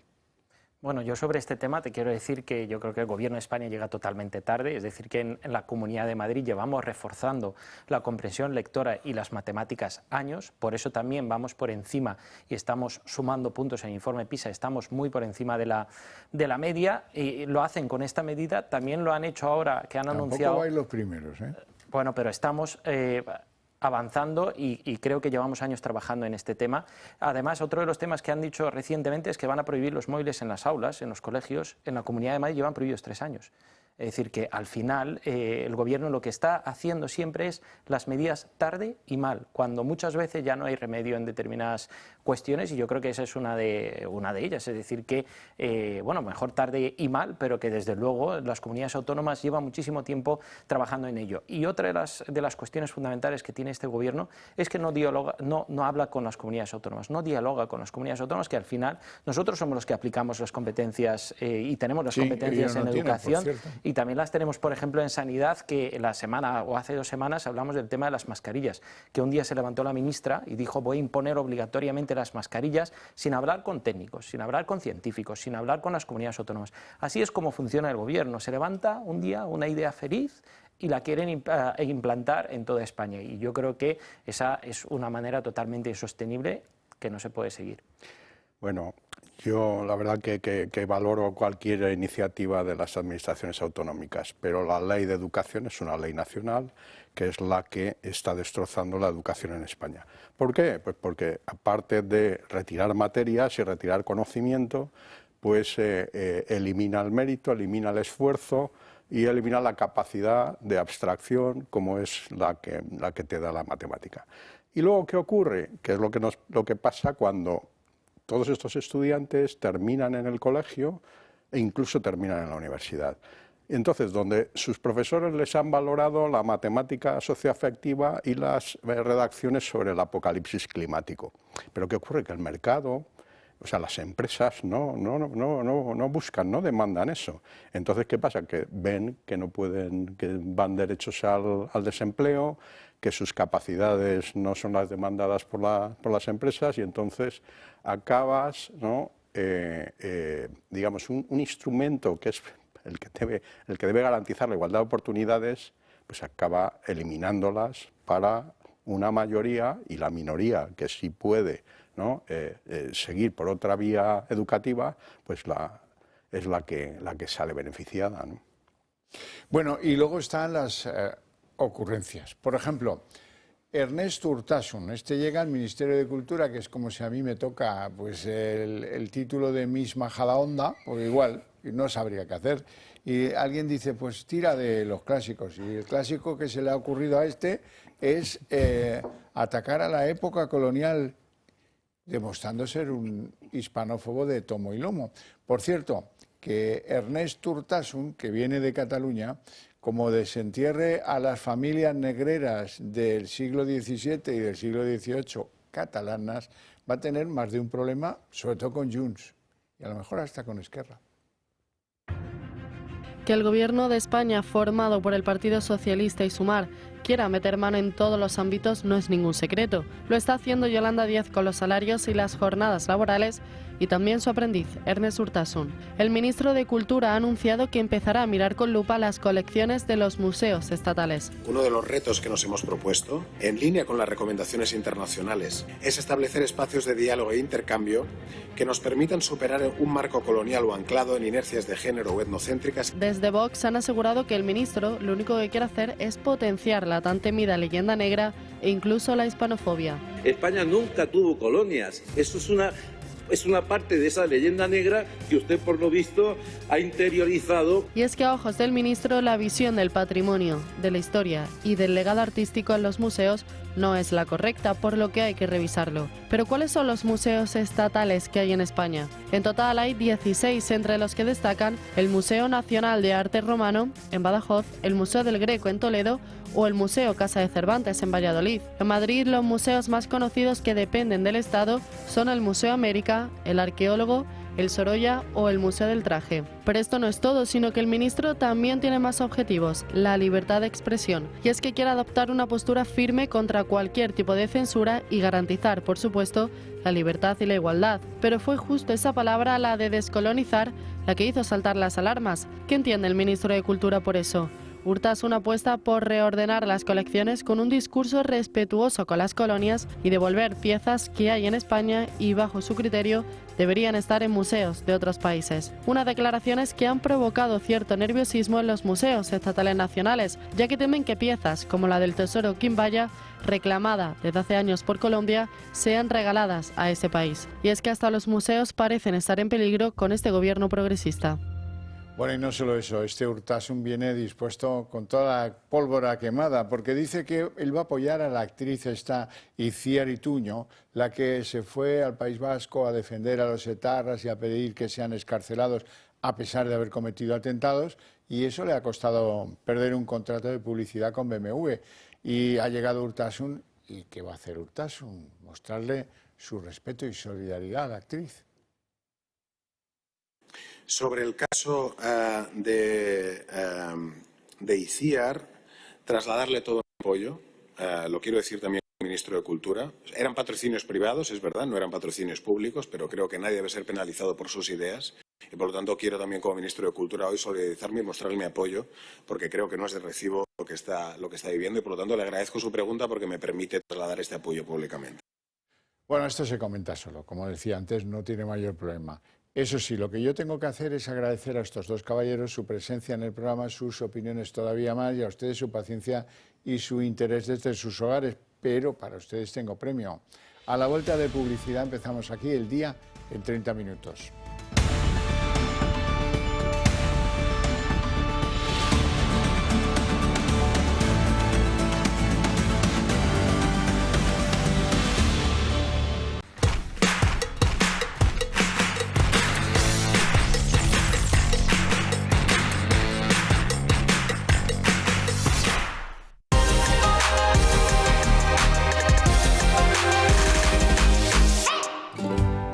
Recomendaciones del Toro les hablamos de Sal y Salud. Nos ofrece un espacio único para el bienestar con la aloterapia. Es una práctica complementaria que se ha convertido en un recurso cada vez más demandado por aquellos que buscan alivio natural en problemas respiratorios, cutáneos, personas sanas y deportistas que desean un cuidado y limpieza de las vías respiratorias. Está basada en el principio de que la sal tiene propiedades antiinflamatorias y antibacterianas naturales. La aloterapia es una opción segura y no invasiva que se adapta a todas las edades, niños y adultos. Tu bienestar de forma natural es el objetivo de Sal y Salud. Es una recomendación del Toro Televisión. El colágeno de Q77 Plus, además de colágeno hidrolizado de máxima calidad, contiene ácido hialurónico que contribuye al buen funcionamiento de cartílagos, huesos y piel para que vuelvas a moverte como antes. Su fórmula enriquecida con magnesio, vitaminas A, C y K, junto al revolucionario factor 77, te hará rejuvenecer desde dentro. Toma un sobre diario de Q77 más colágeno disuelto en agua o en tu bebida favorita y vuelve a sentir la energía que necesitas. Disponible en q77plus.com. Desde 1958, la marisquería Rafa en Madrid se ha caracterizado por la primera calidad de sus productos, entre los que puede encontrar guisos, carnes de primera calidad, pescados y los mejores mariscos de nuestras costas. Todo elaborado a base de recetas tradicionales. Podrá disfrutar de sus deliciosos platos en la barra, en su preciosa terraza o en alguno de sus salones privados. Le esperamos en Rafa, calle Narváez 68. No se pierda los sabores de la buena cocina.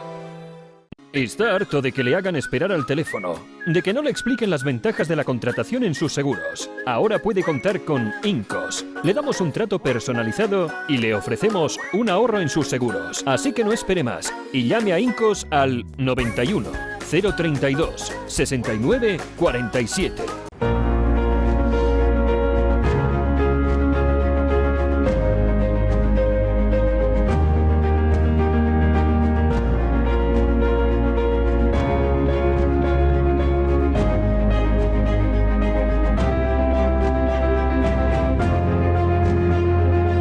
Si enseña su carnet de socio del Club de Amigos, tendrá un 10% de descuento en el total de su factura.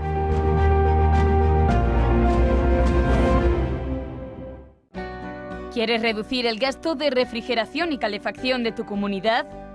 Somos expertos en la gestión de subvenciones de eficiencia energética para comunidades de propietarios sin coste inicial. Gestiona tu subvención, es la mejor decisión para tu edificio. Llama ya al 911 45 47 77 y en Gestiona tu subvención te daremos un trato personalizado.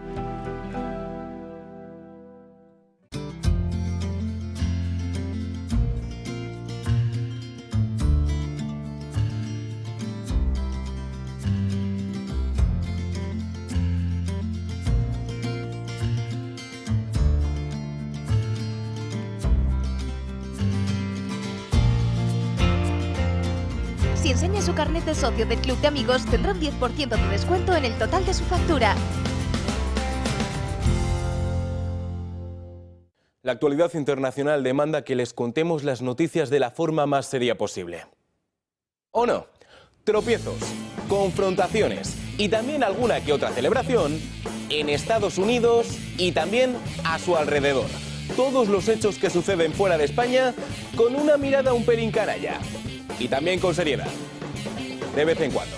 Un repaso a todo lo que ocurre en nuestro mundo en 2 continentes.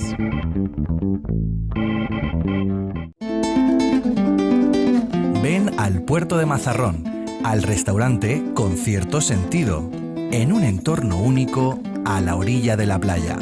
Somos el hogar del buen gusto, con una exquisita carta de marisco fresco, arroces, carnes certificadas, pescados de lonja y verduras ecológicas. Productos exclusivos de mercado para los paladares más exigentes. Aquí seguimos con el mejor producto de España en su mesa. Les esperamos. Restaurante Con Cierto Sentido. Imprescindible reserva previa en el 968 15 59 06.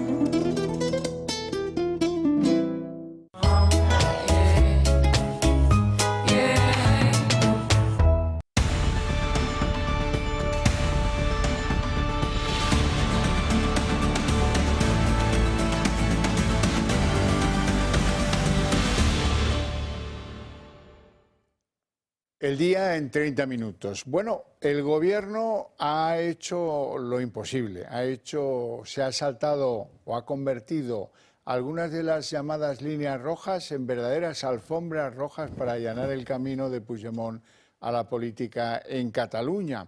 La amnistía va a proteger a Puigdemont al punto de blindarlo ante cualquier circunstancia no prevista. Solo queda fuera del terrorismo el delito de sangre o el delito que suponga una violación grave de los derechos humanos. Todo lo demás estará contenido en la ley de amnistía. Todo lo que tenga que ver con el procés será olvidado, perdonado, y a ver si no le obligan a Sánchez a decir que lo siente mucho los errores cometidos. Así que Puigdemont quedaría con la cesión de hoy en la ley de amnistía fuera del alcance también de la causa del magistrado, la que instruye el magistrado Manuel García Castellón. También le han quitado de en medio las medidas cautelares. Ya saben que algunos temían pues esas órdenes de busca y captura que le impuso el juez de Arena. Bueno, pues todo eso también va a decaer y los jueces van a tener la obligación, cuando la ley sea oficialmente aprobada, de cumplirla. Y ya con esto el problema quedará resuelto.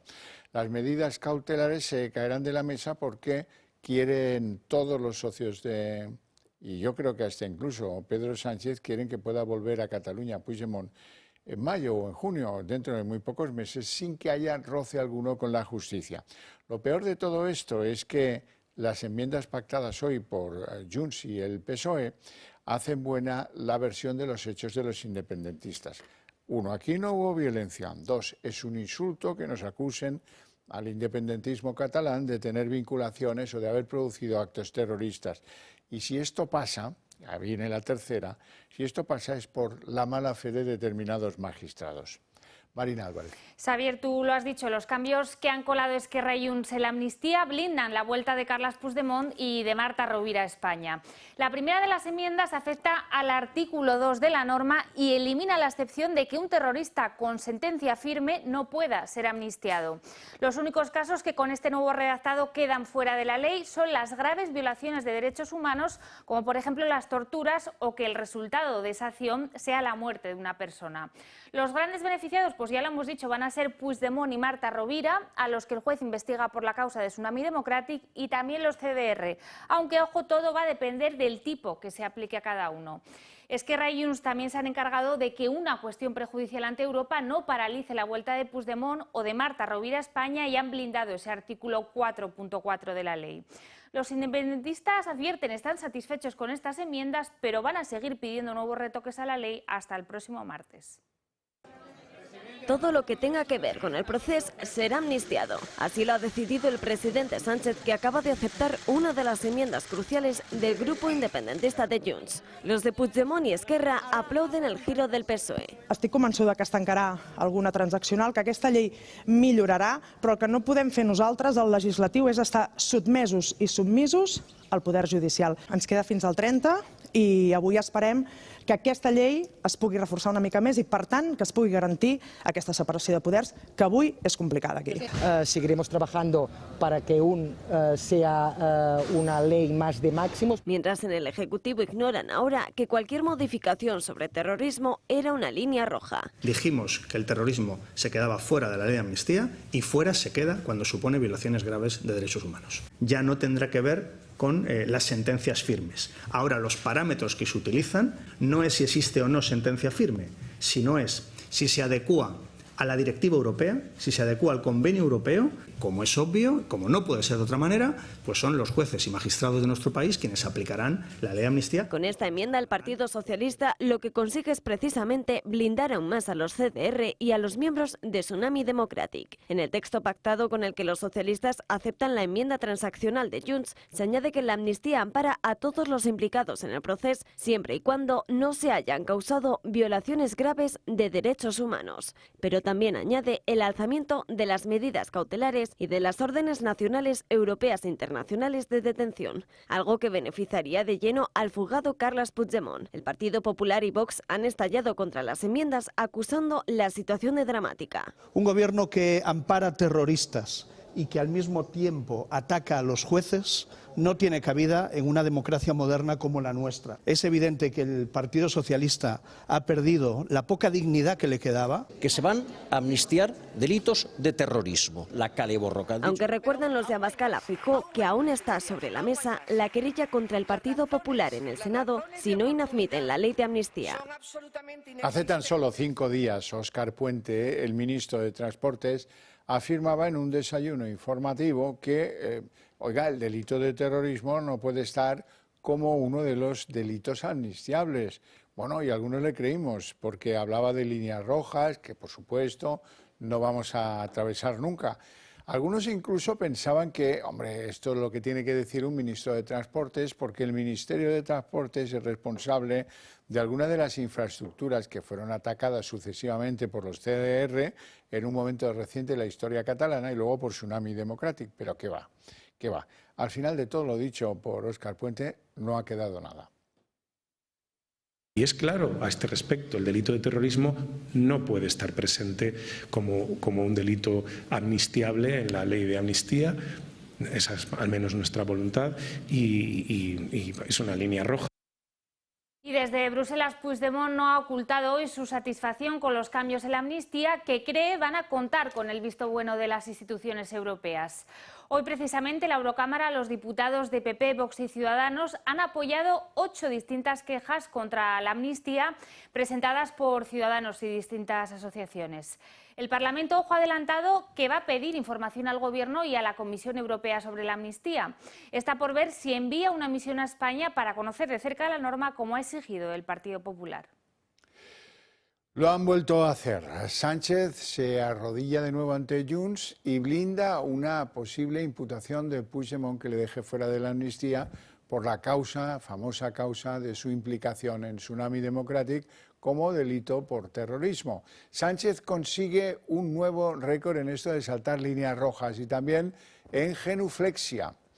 La solución ha sido ensanchar la amnistía para que quepan todos los que tienen causas vinculables al procés, salvo, eso sí, a los imputados por vulneración grave de los derechos humanos. Tiene que ser grave, si no también son amnistiables. Con lo que se están amnistiando delitos por terrorismo francamente muy claros y que dibuja nuestro Código Penal. De rebote también se beneficiarán los de CDR, los de Tsunami Democratic. La cuestión es si Europa tragará con ese ensanchamiento del concepto amnistiable del delito de terrorismo que ahora hace el Gobierno de España, siempre a conveniencia de Junts, socio preferente. De momento, el aumento de beneficiarios dejaría sin sentido, cuando esté aprobada la ley, eso sí, las órdenes internacionales de detención dictadas contra Carles Puigdemont desde poco después de que se fugara de España. Así las cosas, ya se cuidará el Gobierno de que se cumplan los plazos, que los jueces vayan rapiditos y que resuelvan en apenas 2 meses cada una de las órdenes incómodas o decisiones que puedan empañar, impedir, dificultar el libre acceso de Puigdemont sin roce con la justicia, pues antes de las elecciones europeas, mes de mayo, a principios de junio, justo para participar en esa campaña. Y hay polémica en el Partido Popular por estas declaraciones que van a escuchar de Esteban González Pons. El vicesecretario del Partido Popular ha insinuado que no van a recurrir la amnistía ante el Constitucional porque ha dicho es el cáncer del Estado de Derecho. Poco después, Pons ha tenido que rectificar estas palabras. El cáncer del Estado de Derecho hoy en España se llama Tribunal Constitucional presidido por Cándido Conde Pulpí. Los magistrados del sector progubernamental del tribunal tienen disciplina de voto. Jamás la van a romper. Y votarán siempre lo que diga Cándido Conde Pumpido, que es el presidente del tribunal, que está en conexión política con el gobierno. En estas condiciones, que a nadie le sorprenda que el Partido Popular un día decida no recurrir nada más al Tribunal Constitucional. Y hoy también hay novedades sobre el varapalo del Supremo Interior por la devolución de menores a Marruecos en el año 2021. El ministro Marlaska hoy contradice a la justicia y asegura que se hicieron con arreglo al ordenamiento jurídico y siempre bajo el interés superior del menor. El Supremo, recordemos, apreció en estas devoluciones una violación de la integración física y moral de los menores. Respeto, como siempre ha manifestado el Gobierno, a todas las resoluciones judiciales, lo que es propio y es preciso en un Estado de Derecho y sobre todo para quienes nos creemos el Estado de Derecho. En segundo lugar, el convencimiento de que las autoridades competentes en la materia actuaron en todo momento con el convencimiento pleno de ajustarse al ordenamiento jurídico y siempre bajo el principio del interés superior del menor. Bueno, y no opinan lo mismo sus compañeros de Sumar. Hoy su diputado, Gerardo Pisarello, ha tachado de barbarie y de inhumana la repatriación de los menores, aunque eso sí no ha pedido de momento la dimisión de Marlaska. Hoy sabemos, como dijimos en su momento, que esas actuaciones que supusieron la devolución en PAC de 1.500 menores de edad no solamente es un acto bárbaro, sino que es un acto de inhumanidad. Ver a los menores tratados como simples peones en las guerras o en la frontera es algo que supone una catástrofe moral como humanidad. Además, como digo, de una ilegalidad.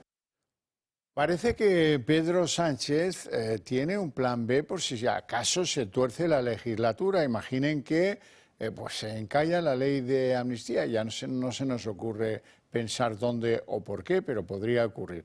La cosa es que, como muchos de su partido afirman, la legislatura puede irse al traste en cualquier momento y por eso parece que alguien está trabajando en un plan B. Inesperadamente han empezado a aparecer comentarios en los medios de comunicación a propósito de que Sánchez, si quiere, podría ser presidente del Consejo Europeo. Gracias a los equilibrios, los compromisos, estas cosas que hace Europa, bueno, pues ahí que vaya un socialista, claro, no queda otro, pues entonces Sánchez tendría posibilidades como socialista del ser de Europa de convertirse, si quiere, en presidente del Consejo Europeo.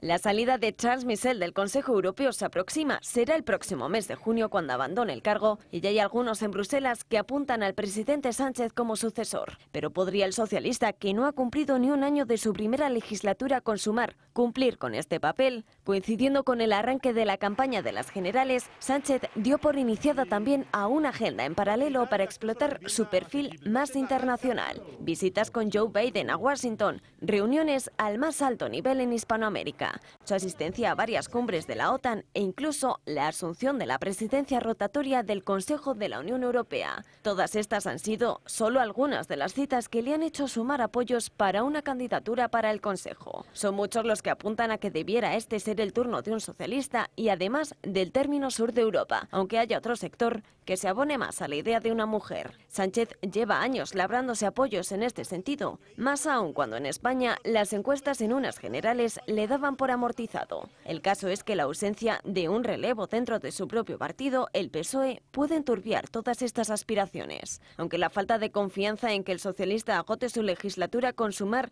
y tras los acuerdos con sus socios separatistas e independentistas podrían llevar a valorar esta posibilidad. Chapote se sentará mañana en el banquillo de la Audiencia Nacional por el asesinato del concejal del PP de Rentería, Manuel Zamarreño. Tras 25 años de batallas judiciales, la Fundación Villa Cisneros ha conseguido que se produzca el juicio en el que el fiscal va a pedir 120 años para el exjefe de ETA. La cita coincide además con el 29 aniversario del asesinato de otro concejal popular, esta vez Gregorio Ordóñez. Arranca el juicio por el asesinato del concejal popular Manuel Zamarreño. Tras 5 años de batalla judicial, la Fundación Villa Cisneros, que ha asesorado legalmente a la hija del edil popular, ha conseguido sentar en el banquillo a Francisco Javier García Gaztelu, conocido como Chapote, e Irantxu Gallasteli, conocida como Amaya, por su participación en el asesinato. La Fiscalía pide 120 años de prisión para ambos terroristas, además de indemnizar a las víctimas con más de 1.600.000 euros. Zamarreño fue asesinado el 25 de junio de 1998 con una motobomba detonada a distancia por el Comando Donosti. La explosión causó la muerte del edil y múltiples heridas a la gente y a otro hombre que se encontraba en la zona, además de daños materiales en vehículos e inmuebles. En esa época, la cúpula de ETA recibió la instrucción de asesinar a miembros del PP. La apertura del juicio oral coincide además con el 29 aniversario del asesinato del concejal popular Gregorio Ordóñez. Chapote lleva en prisión desde 2001 y acumula condenas de más de una decena de asesinatos. Destaca el de Miguel Ángel Blanco y el de Gregorio Ordóñez. Ambos han recibido condena. Sin embargo, esa suerte no ha sido posible con otros más de 300 asesinatos por los que la Fundación Villa Cisneros lleva años luchando. Esta generación es la que tiene los peores resultados en matemáticas de la historia de España. Y eso es muy preocupante. Sobre todo es preocupante porque hemos escuchado cómo lo pretenden corregir. Se trata de una dotación de 500 millones de dinero público para que haya una especie de incentivo a los docentes y que empiecen a enseñar las matemáticas en un sentido socioafectivo para combatir el rechazo que produce la materia en muchos jóvenes, porque los profesores de matemáticas no se las saben explicar. La clave será, dicen, acercar la asignatura a la vida cotidiana del estudiante. Sin embargo, uno se pregunta, ¿y cómo es entonces que la ley CELA quitó de la enseñanza reglada cosas tan prácticas como aprender a hacer una regla de 3? Eso sí que era una cosa que era cotidiana y cercana al estudiante. Y el nuevo ministro de Cultura, Ernest Urtasun, quiere descolonizar los museos estatales. El diputado de Sumar ha anunciado que va a revisar las colecciones de los museos españoles para incorporar cosas como la perspectiva de los pueblos indígenas o eliminar una supuesta discriminación de género. La izquierda, lo cierto es que desea reescribir la historia, ahora más allá de la guerra civil, y lo que va a conseguir es acabar con España y destruir su patrimonio nacional. Que el Gobierno de España, formado por el Partido Socialista y Sumar, quiera meter mano en todos los ámbitos no es ningún secreto. Lo está haciendo Yolanda Díaz con los salarios y las jornadas laborales y también su aprendiz, Ernest Urtasun. El ministro de Cultura ha anunciado que empezará a mirar con lupa las colecciones de los museos estatales. Uno de los retos que nos hemos propuesto, en línea con las recomendaciones internacionales, es establecer espacios de diálogo e intercambio que nos permitan superar un marco colonial o anclado en inercias de género o etnocéntricas. Desde Vox han asegurado que el ministro lo único que quiere hacer es potenciar la tan temida leyenda negra e incluso la hispanofobia. España nunca tuvo colonias. Eso es una parte de esa leyenda negra que usted, por lo visto, ha interiorizado. Y es que a ojos del ministro la visión del patrimonio, de la historia y del legado artístico en los museos no es la correcta, por lo que hay que revisarlo. Pero ¿cuáles son los museos estatales que hay en España? En total hay 16, entre los que destacan el Museo Nacional de Arte Romano en Badajoz, el Museo del Greco en Toledo o el Museo Casa de Cervantes en Valladolid. En Madrid, los museos más conocidos que dependen del Estado son el Museo América, el Arqueólogo, el Sorolla o el Museo del Traje. Pero esto no es todo, sino que el ministro también tiene más objetivos, la libertad de expresión. Y es que quiere adoptar una postura firme contra cualquier tipo de censura y garantizar, por supuesto, la libertad y la igualdad. Pero fue justo esa palabra, la de descolonizar, la que hizo saltar las alarmas. ¿Qué entiende el ministro de Cultura por eso? Urtasun apuesta por reordenar las colecciones con un discurso respetuoso con las colonias y devolver piezas que hay en España y, bajo su criterio, deberían estar en museos de otros países. Unas declaraciones que han provocado cierto nerviosismo en los museos estatales nacionales, ya que temen que piezas como la del tesoro Quimbaya, reclamada desde hace años por Colombia, sean regaladas a ese país. Y es que hasta los museos parecen estar en peligro con este gobierno progresista. La vicepresidenta Yolanda Díaz está obstinada en sacar adelante el recorte de la jornada laboral a 37 horas y media sin reducción salarial. Lo que no hace es un cálculo de cuánto le cuesta eso a las empresas españolas, reducir 2 horas y media de la jornada de sus empleados. Y el cálculo se lo hacemos aquí, 64.000 millones de euros.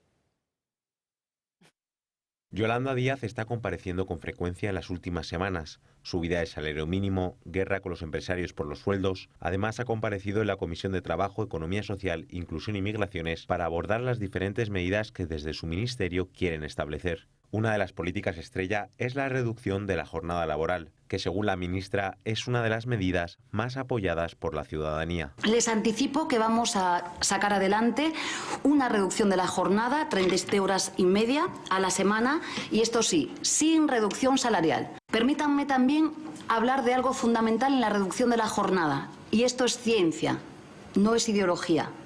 Esto está, como saben ustedes, muy estudiado y además es bastante viejo.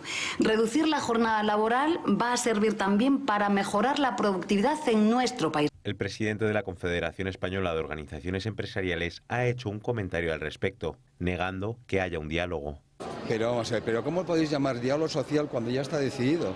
Es que, y lo digo sinceramente, es decir, la decisión es esa, parece ser.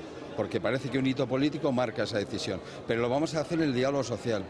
Pues no sé cuál es. Garamendi no dice que no se haga, insta a que ocurra sector a sector y en cada mesa de negociación, como él dice que se ha hecho siempre. La ministra de Trabajo también quiere terminar con los contratos a tiempo parcial. La modificación la quieren hacer dentro del futuro Estatuto del Trabajo del siglo XXI. Vamos a uno de los elementos en los que me van a permitir que les diga que queda muchísimo por hacer en nuestro país. Es la tasa de parcialidad. Pero sé muy bien que parte de la precariedad que resta en nuestro país hoy está aquí. Creo que saben muy bien ustedes que en las reformas pendientes esta es la clave. Esta es la revolución laboral que quiere hacer Yolanda Díaz. Alguna de las medidas basada en la ciencia, no en la ideología, y sin contar con una mesa de diálogo. Y atención a esta noticia, Cataluña va a aprobar una ley trans que va a reconocer por primera vez un tercer sexo en los documentos oficiales. A partir de ahora, en la casilla de género, junto a la de hombre y mujer, va a figurar también una de no binario. Aunque, ojo, esta no es la novedad más polémica de la norma. Mientras que otras comunidades, como es el caso de Madrid, han dado marcha atrás en la autodeterminación de género, Cataluña la ha llevado ahora a límites sin precedentes. La nueva norma permitirá cambiar de sexo con que solo lo diga la persona y no hará falta pasar por el registro o contar con un DNI que lo acredite. Además, los niños de entre 12 y 16 años que no cuenten con permiso de sus padres para cambiar de sexo podrán recurrir a un mediador.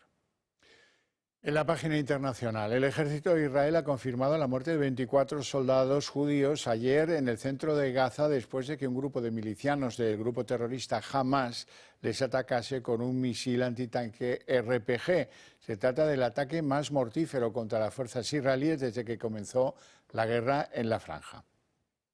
Y detienen en Sevilla a la madre del menor sirio arrestado por su vinculación con el yihadismo en el día de ayer.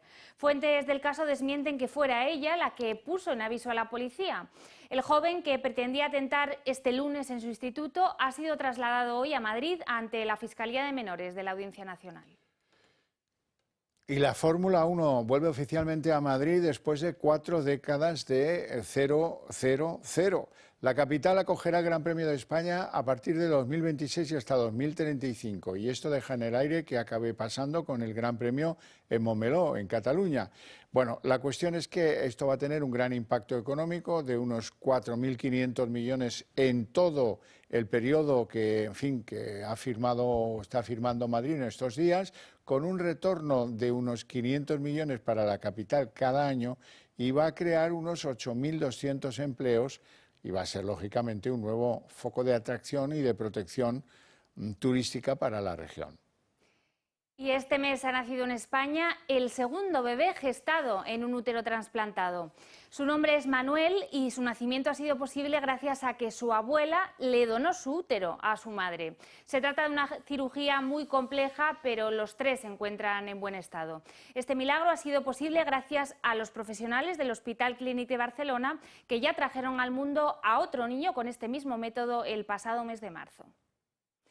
Y España se ha colado hoy de pleno en los Oscars con 3 nominaciones. La Sociedad de la Nieve, la adaptación de Juan Antonio Bayona de La tragedia de los Andes, estaba en todas las quinielas y finalmente va a optar a 2 estatuillas por Mejor Película Extranjera y por Mejor Maquillaje y Peluquería. También Robot Dreams de Pablo Berger peleará en la categoría de Mejor Película de Animación en unos premios liderados por La bomba atómica de Oppenheimer. Así de feliz como lo van a escuchar se encontraba hoy Bayona al conocer la noticia. Muy feliz por todo el equipo, por toda la gente que ha trabajado, el equipo español, toda la gente también en Uruguay, en Argentina, en Chile. Es una película muy grande y también muy feliz por la industria española, que también confía en nosotros y hemos intentado darlo todo para llegar aquí y lo hemos conseguido. Bien, y hasta aquí el día en 30 minutos. Les deseamos una noche muy feliz a todos, especialmente a los que decidan compartirla con los programas del Toro Televisión. Y ya saben que pueden seguir todas las noticias internacionales de la mano de nuestro compañero Sandro Meco y mañana volvemos a las 9. Que descansen.